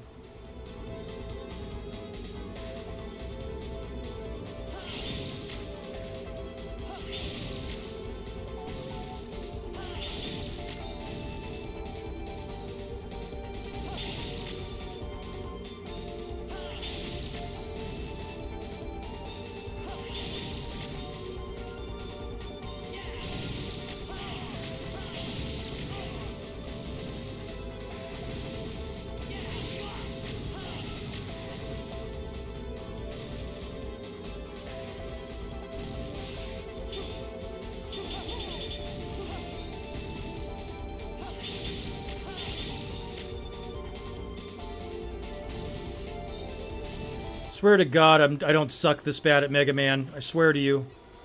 I usually play so much better.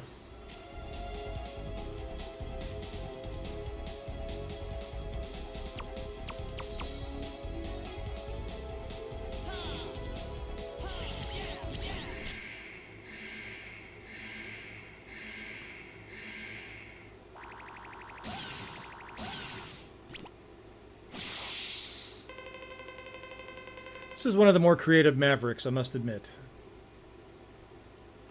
You've made it this far. I'm impressed.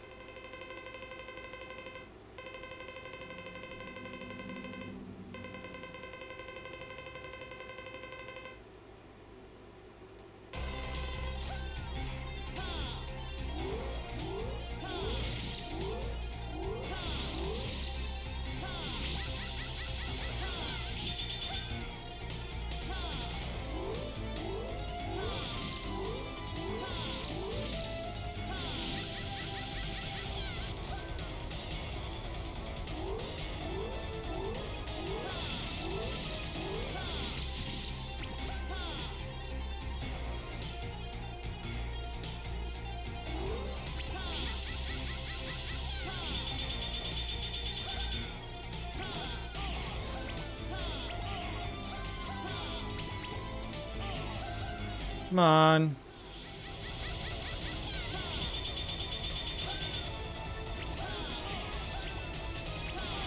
It's not over yet.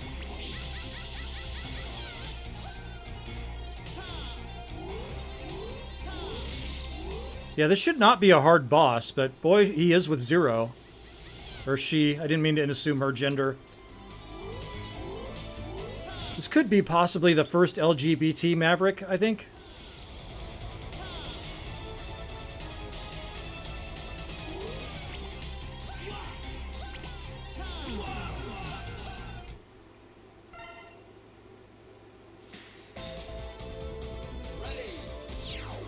Sour Patch Kids Oreos? Ugh, gross, dude.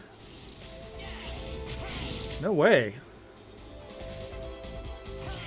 Who would even think of such a thing?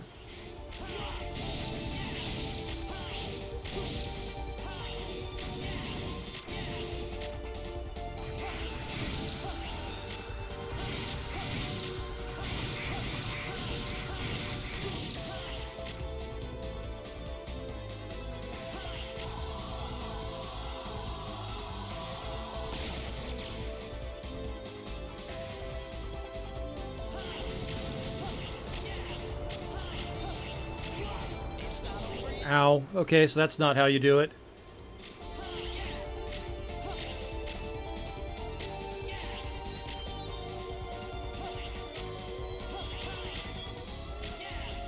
So I get the double jump from somewhere, but I don't know where I get the double jump from.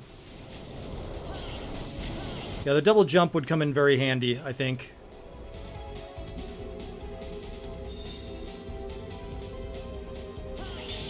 Yeah, they sound awful. What the hell, man?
Yeah, thank God.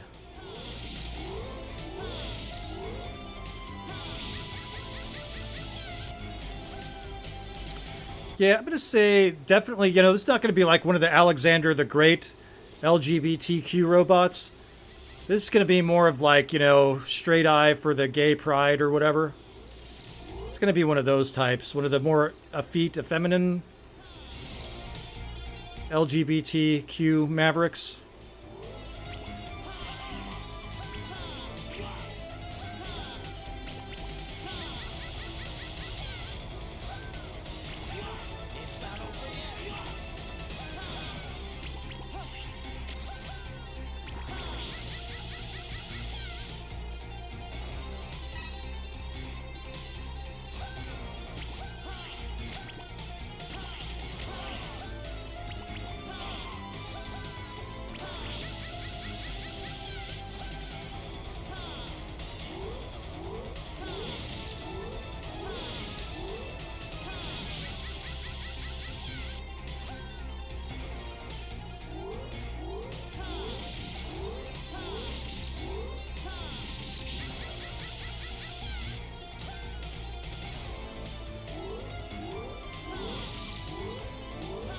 Yeah, I forgot how hard this game is with Zero.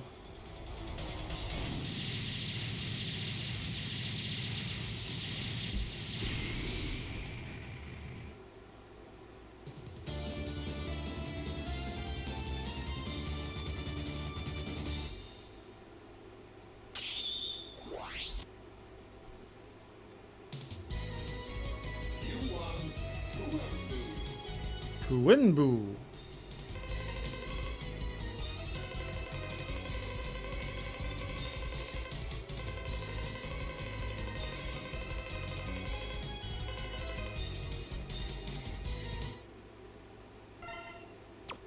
Okay. Can I get a weapon that doesn't suck now?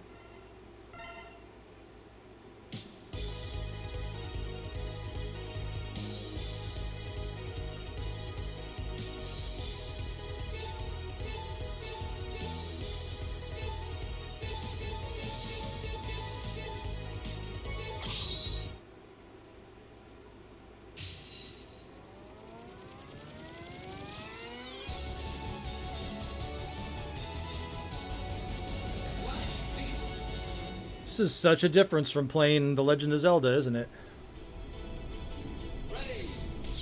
You guys thought I was a one-trick pony.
There we go.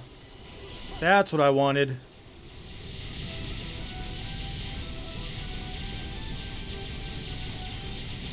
I've actually got... Yeah, Diddy probably... Well, not anymore. Diddy is, See, I've got the good weapon now.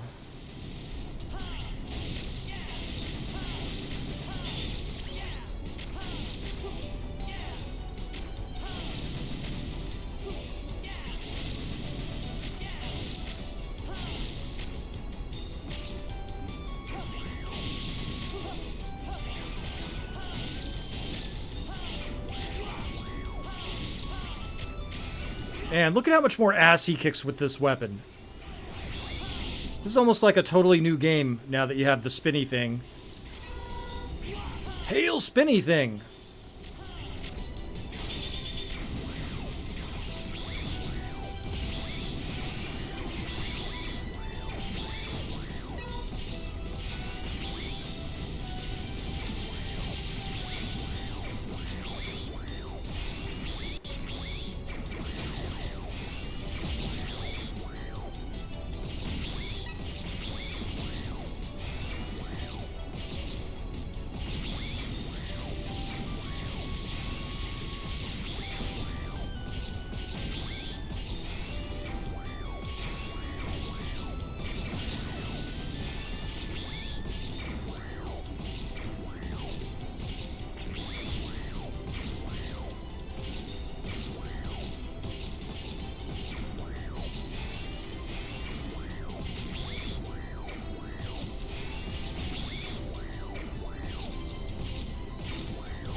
Yes, I have the double jump.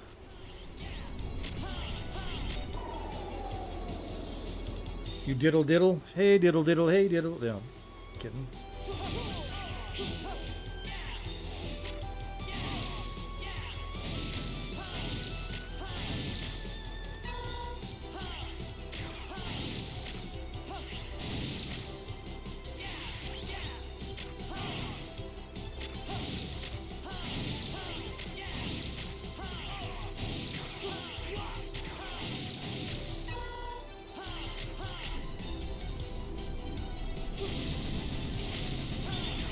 See, this is the thing I want to know. So supposedly, going shopping was code for something else, right? What was their actual shopping? That's what I want. That's what I want to know. I mean, yeah, it sounds like maybe there were some favors exchanged at the end of that.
Finally!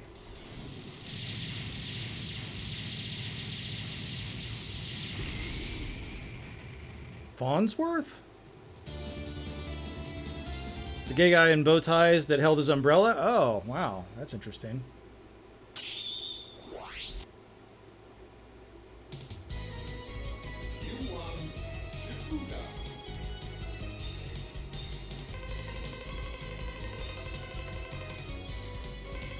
Maybe I'll Google Farnsworth. That has to be a made-up name. That can't be a real name. Farnsworth?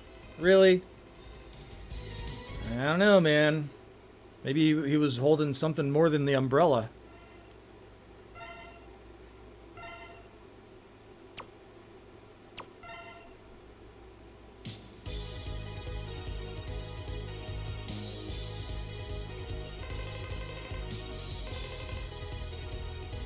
Ah, fuck, I hate this part.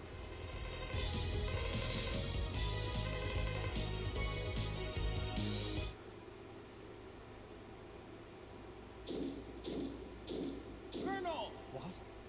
I'm disappointed in you, Colonel. This voice acting is nothing short of What do you think you're doing? Academy Award winning. Stop the coup now. Stop the coup! Prepare yourself.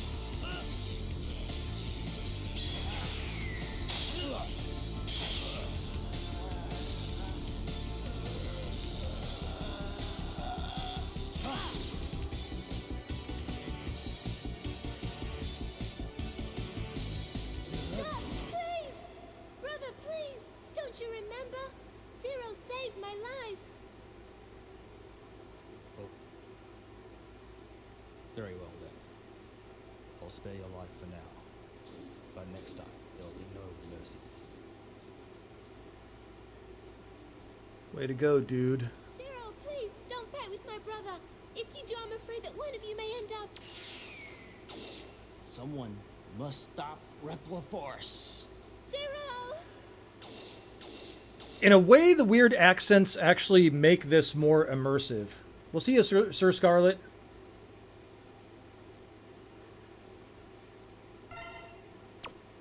The weird accents make it more immersive because You can't really tell it's a bad Japanese accent, can you? It's just like, that's a weird accent.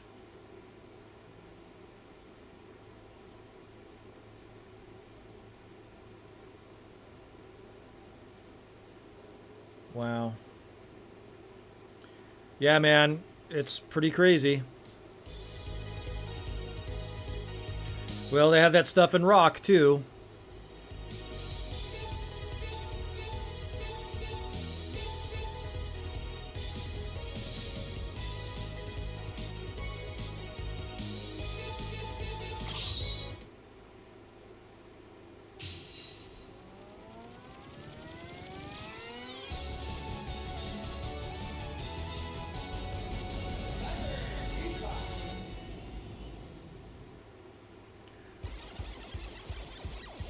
Okay, so what do we think here? I want an informal poll here. I'm going to make a poll right now, actually.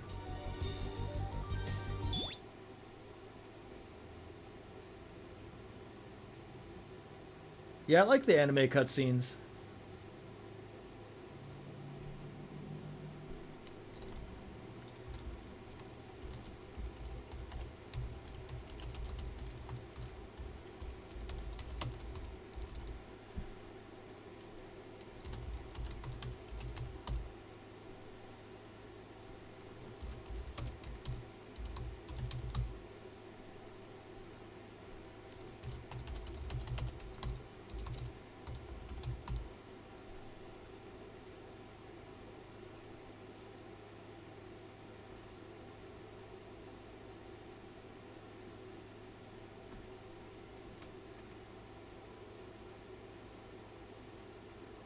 Yeah, Russell Simmons. Yeah,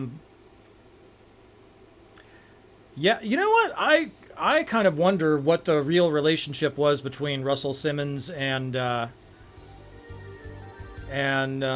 Rick Rubin. I mean, it just seems like such an unlikely pairing. I guess they knew each other in college or something?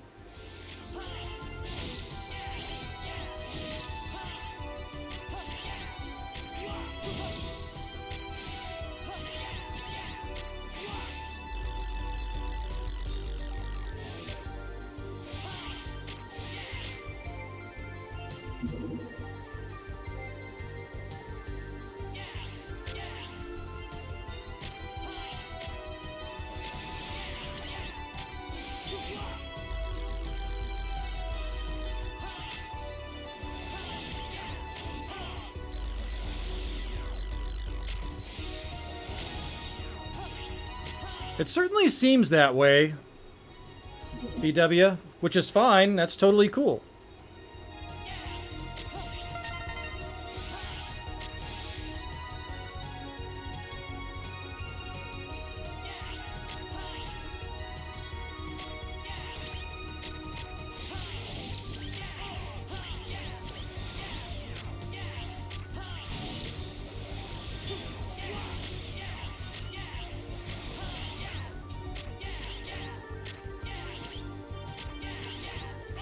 Ah, you fucking piece of shit. Come on.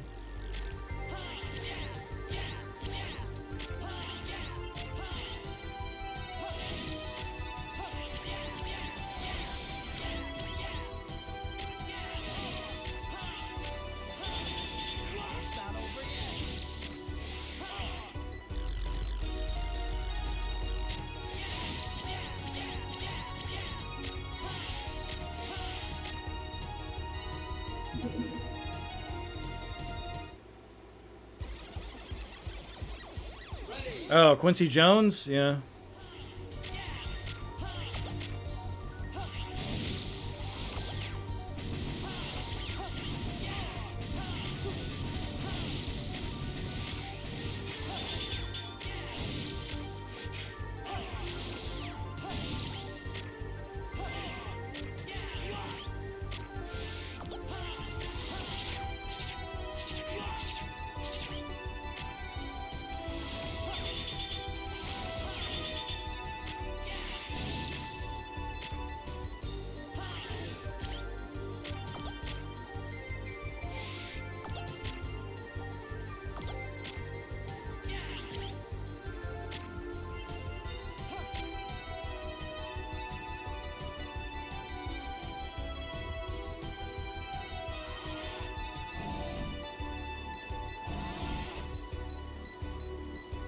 Really? He dated Marlon Brando too? So I know Richard Pryor apparently had some sort of relationship with Marlon Brando.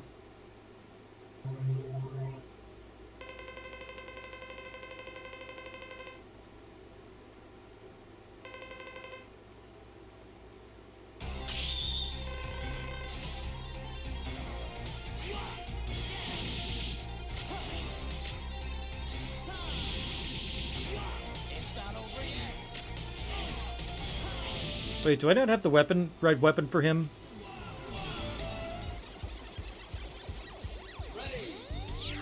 Oh, I don't have the right weapon. Shit.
Oh, wow.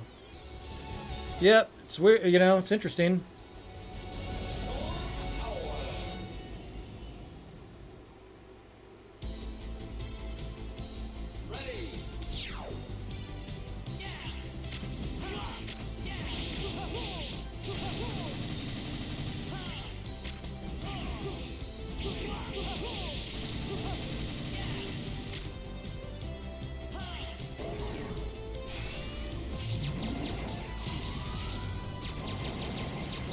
So I watched that Metallica documentary, Some Kind of Monster, again.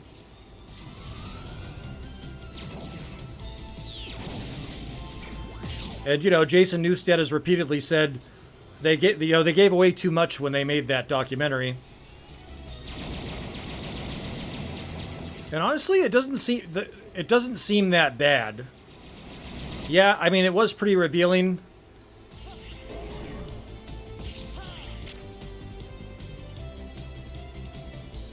But it didn't seem that bad. Just, you know, James really had trouble connecting with people. That was...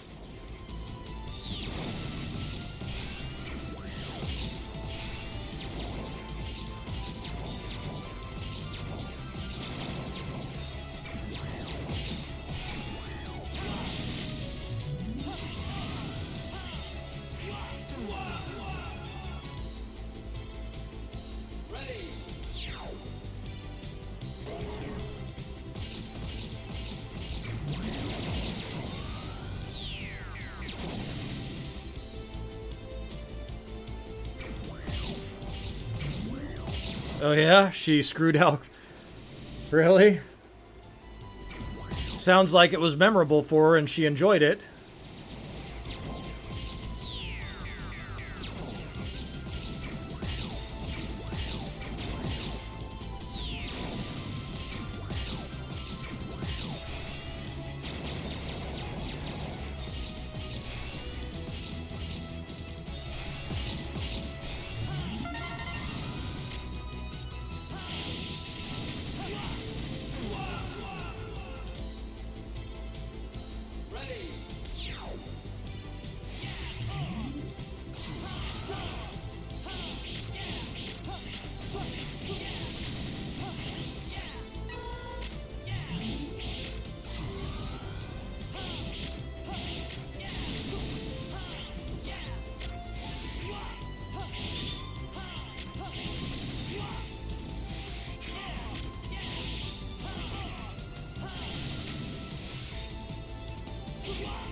Yeah, you're gonna get pounded out. Get pounded out by a legend, ladies.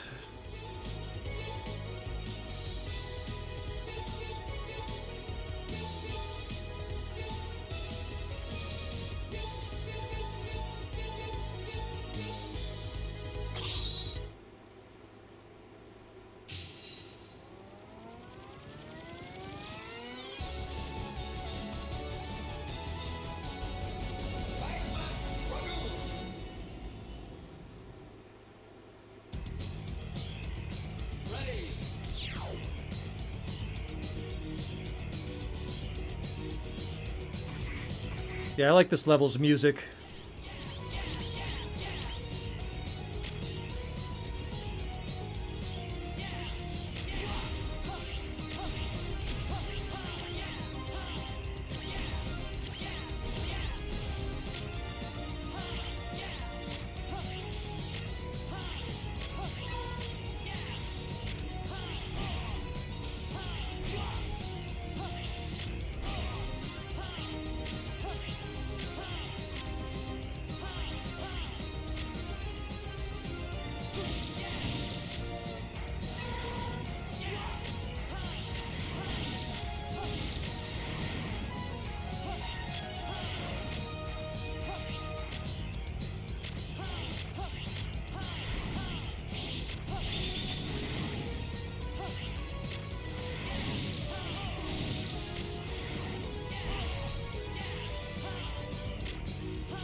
It's not over yet.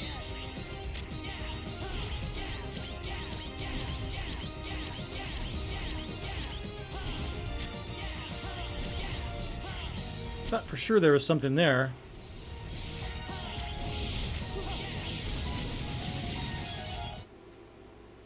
Hail, awesome one. Welcome, my friend.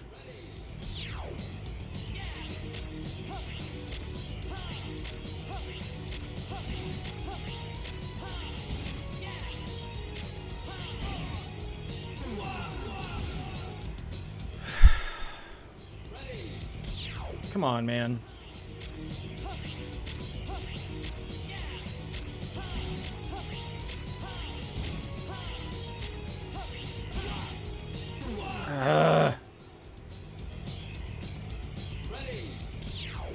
Nice.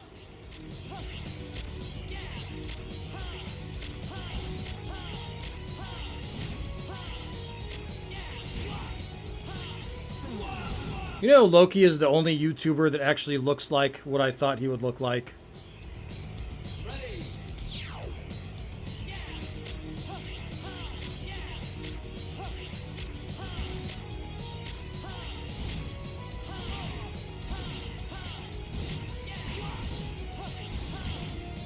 Yeah, Loki did the some of the voice work for the head biker. And man, he did a fucking fantastic job. The head biker's role got a lot bigger after he did that reading, let me tell you.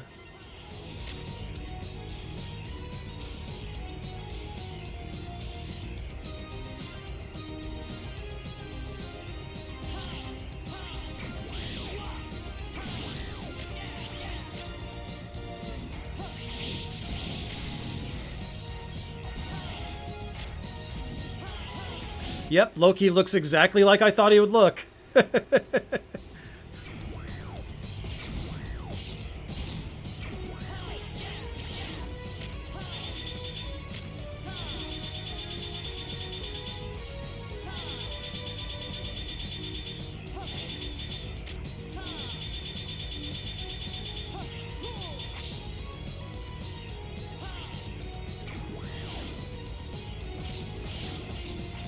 Yeah, it's true, he does.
God dang it. I'm not going to be able to beat him without the right armor either. Shit. And we'll button mash him. Yep, he's on cam.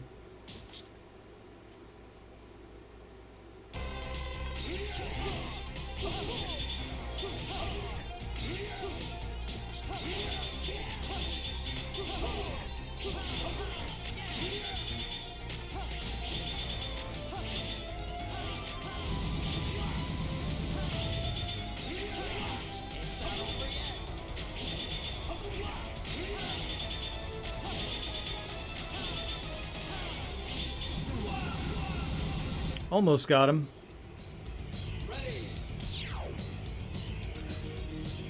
Yeah, I just haven't been able to network, I suppose, with our, you know, I haven't had the time to do that stuff, and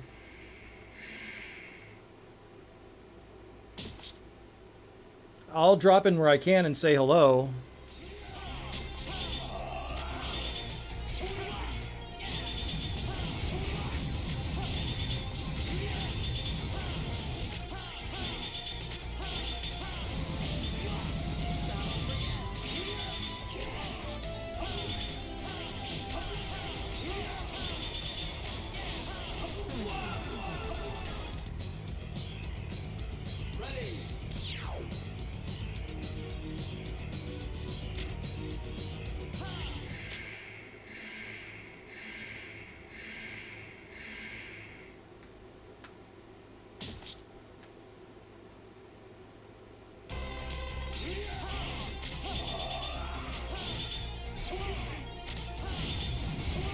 Hey, dude, you weren't doing that a second ago.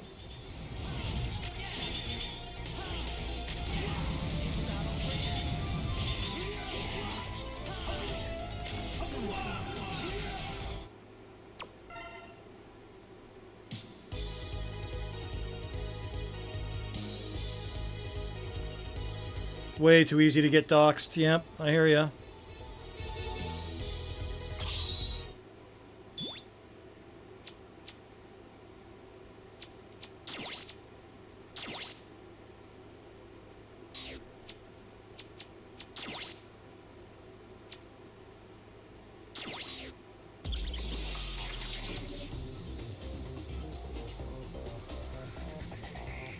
Having been through that doxing process a couple of times, it is quite unpleasant. And we'll do a palate cleanser here with, oops, this one.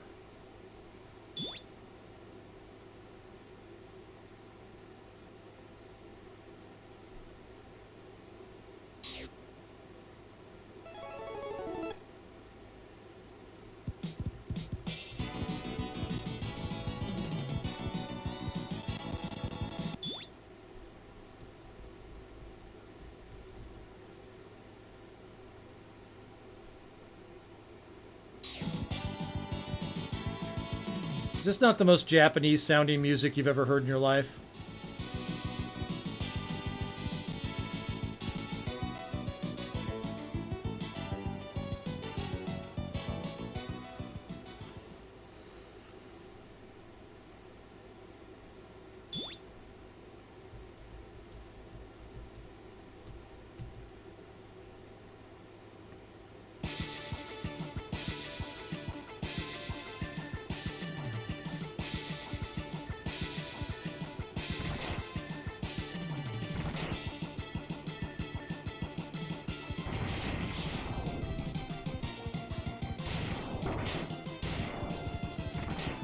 Should I map the buttons?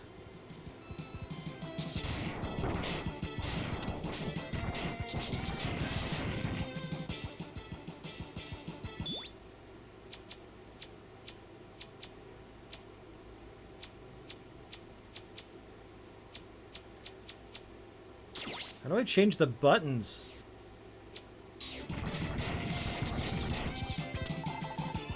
God, who would even think this button configuration is a good idea?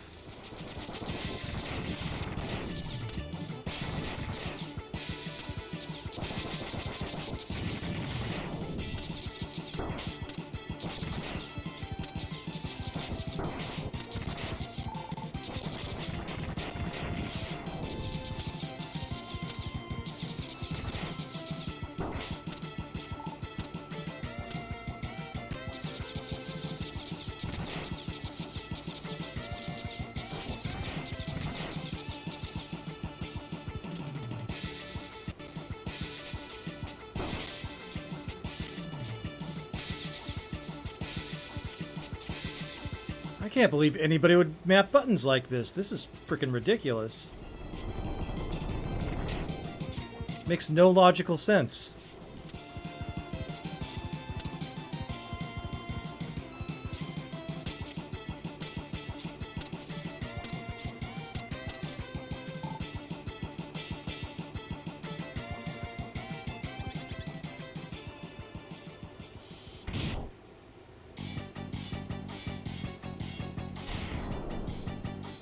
I like this boss. This boss is cool.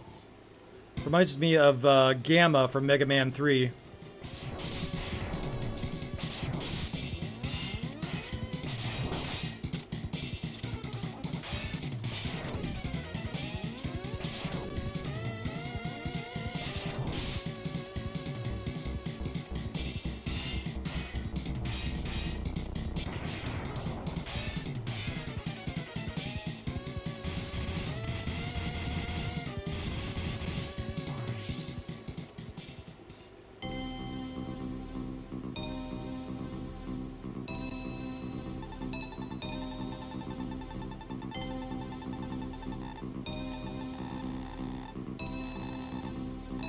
Blah, blah, blah. Mega Man X is a terrible robot. He blows up our other robots.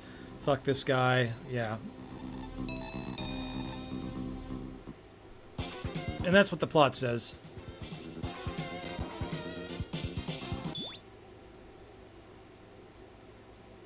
Alright. Well, I think that's enough Mega Man for now. I guess we'll just, like, shoot the shit in the chat or whatever.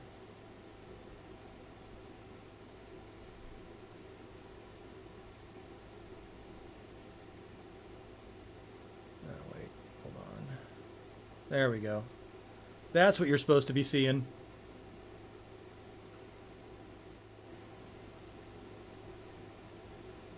Let's see what's going on here in the chat. Am I live on Twitch right now? I don't even know if I'm live on Twitch. I should be live on Twitter X also.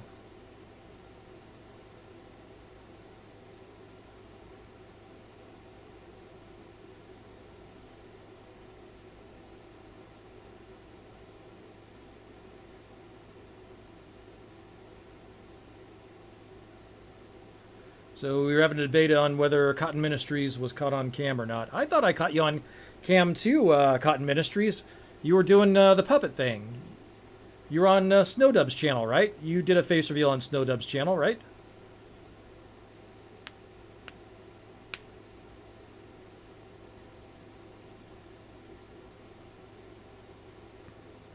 You know, beard, right? You had a beard, right? A big beard? No?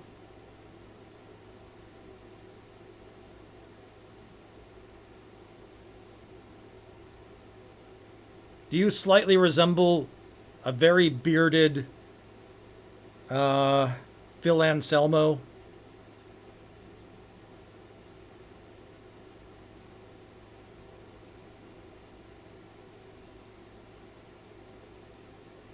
Because if you looked like a bearded Phil Anselmo, that was you.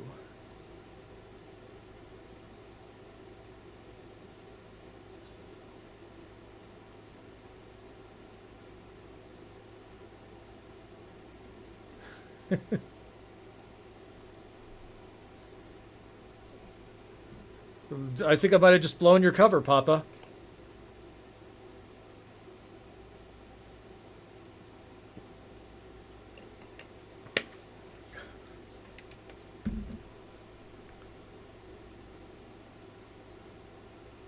Okay. Well, we'll leave the mystery. Whoa, we'll leave the mystery alive.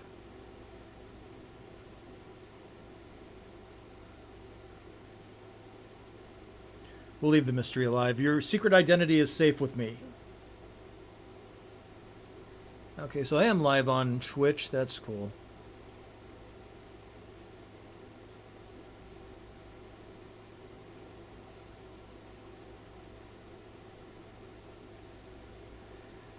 Let's see, what did I miss in the news today? Gotta be something interesting going on here. I didn't listen to, you know, the pessimism porn, I think they call it. I haven't listened to any Alex Jones or any alternative media. So as far as I know, we could have had our 5th and 6th assassination attempt. on President Trump.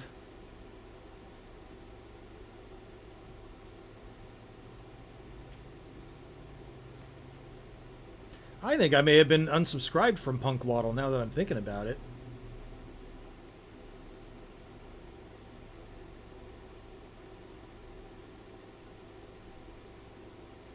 I don't see... Well, but I did resubscribe, so there you go. So Alex Jones is at home doing some painting.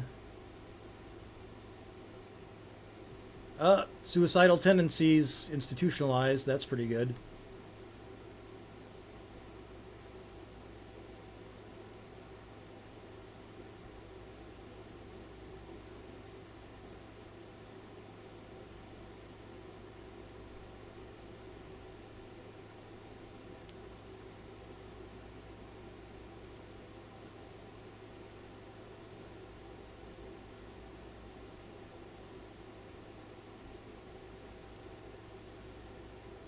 I'm not seeing a lot on the interwebs that looks worthy of coverage. Well, Cotton Ministries, if that was you, that was on. It was on Snowdub's channel. I think it was on the when he was doing the when he was doing Tuck and Roll. I think it was Tuck and Roll. I think it was like 3 years ago, 2 years ago, 3 years. This would have to have been like 2 or 3 years ago.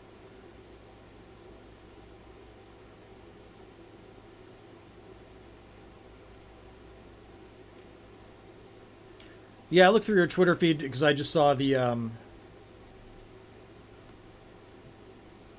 I saw the suicidal tendencies, and I just got done watching some kind of monster, which of course has Robert Trujillo in it, and Robert Trujillo, infectious grooves, suicidal tendencies, really talented bass player. I don't know about his writing and the writing of his music. I feel like Metallica isn't really his thing,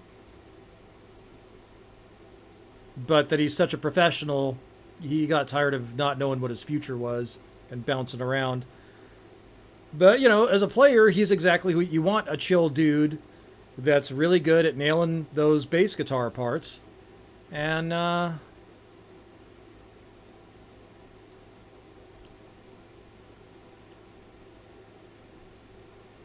that's what you got. Yeah, Metallica does blow now. They've blown for a long time. So in our poll, Deddy became successful due to being a construct. Wow. The red pills have been the masses have been red pilled. Yes, that's what I think's going on too. I think that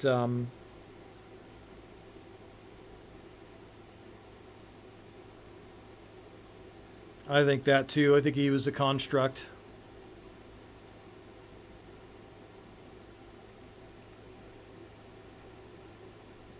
Yeah, it's having a YouTube channel is interesting.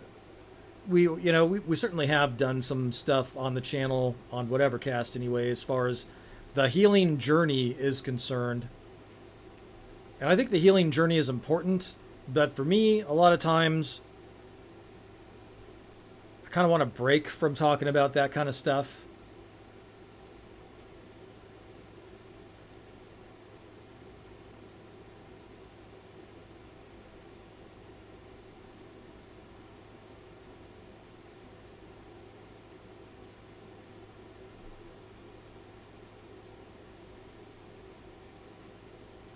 Oh, okay, awesome one. I think that might be the... Are you sure that wasn't Tuck and Roll?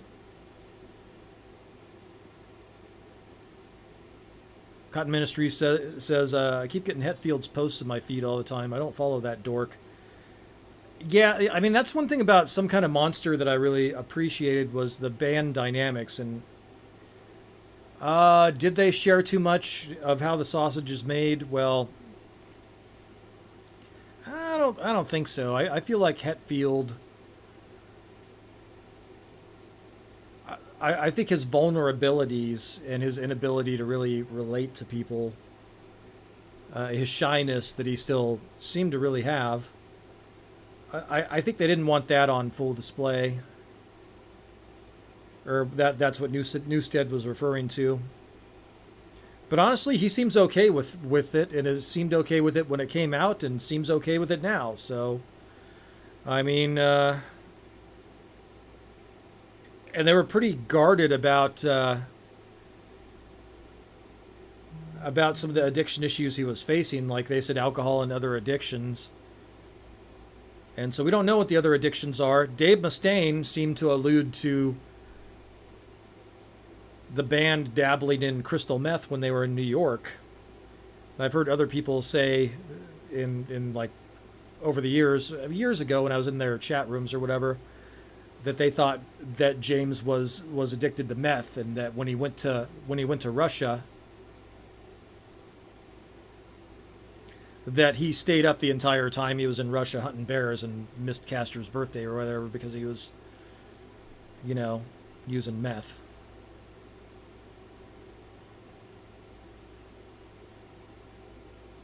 That was what somebody in the chat said. I don't know if that's true or not. I mean, I respect the man's privacy, but boy, if he can overcome something like that, then the guy's got some real balls. Having seen, you know, what those addicts go through.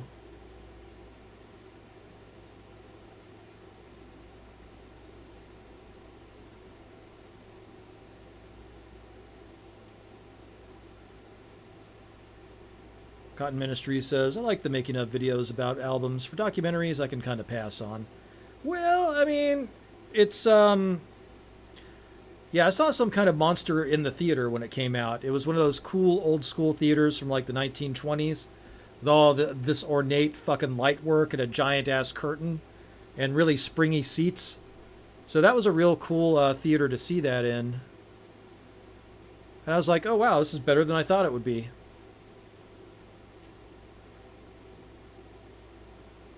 Awesome One says Jeebus went on camera for Jerry talking about his acting. Oh, okay.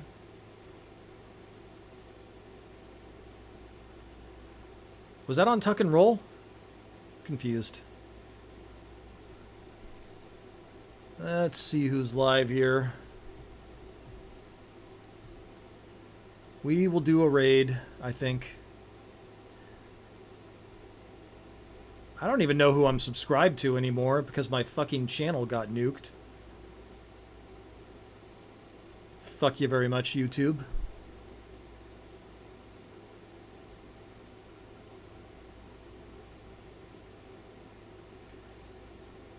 Oh, all right. Well, tune in to Vigilante Williamson. He's up next. His stream is scheduled, so VW, I'll post it in there for you. And I just got the notification of... God damn it. My mouse died, so I'm using the trackpad.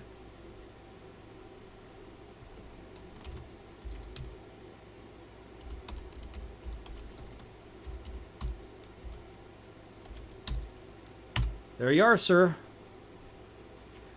Alright, so we'll see you over in VW's chat, eh? Let me make sure that I respond to your chats before I go. Yeah, Testify. Yeah, Testify died a horrible death, Cotton Ministries. Alright, well that's it. If you're new to the channel, love it if you give a thumbs up, subscribe to the channel, and don't forget to ring the bell for notifications. See you over in VW's channel. Have a good one.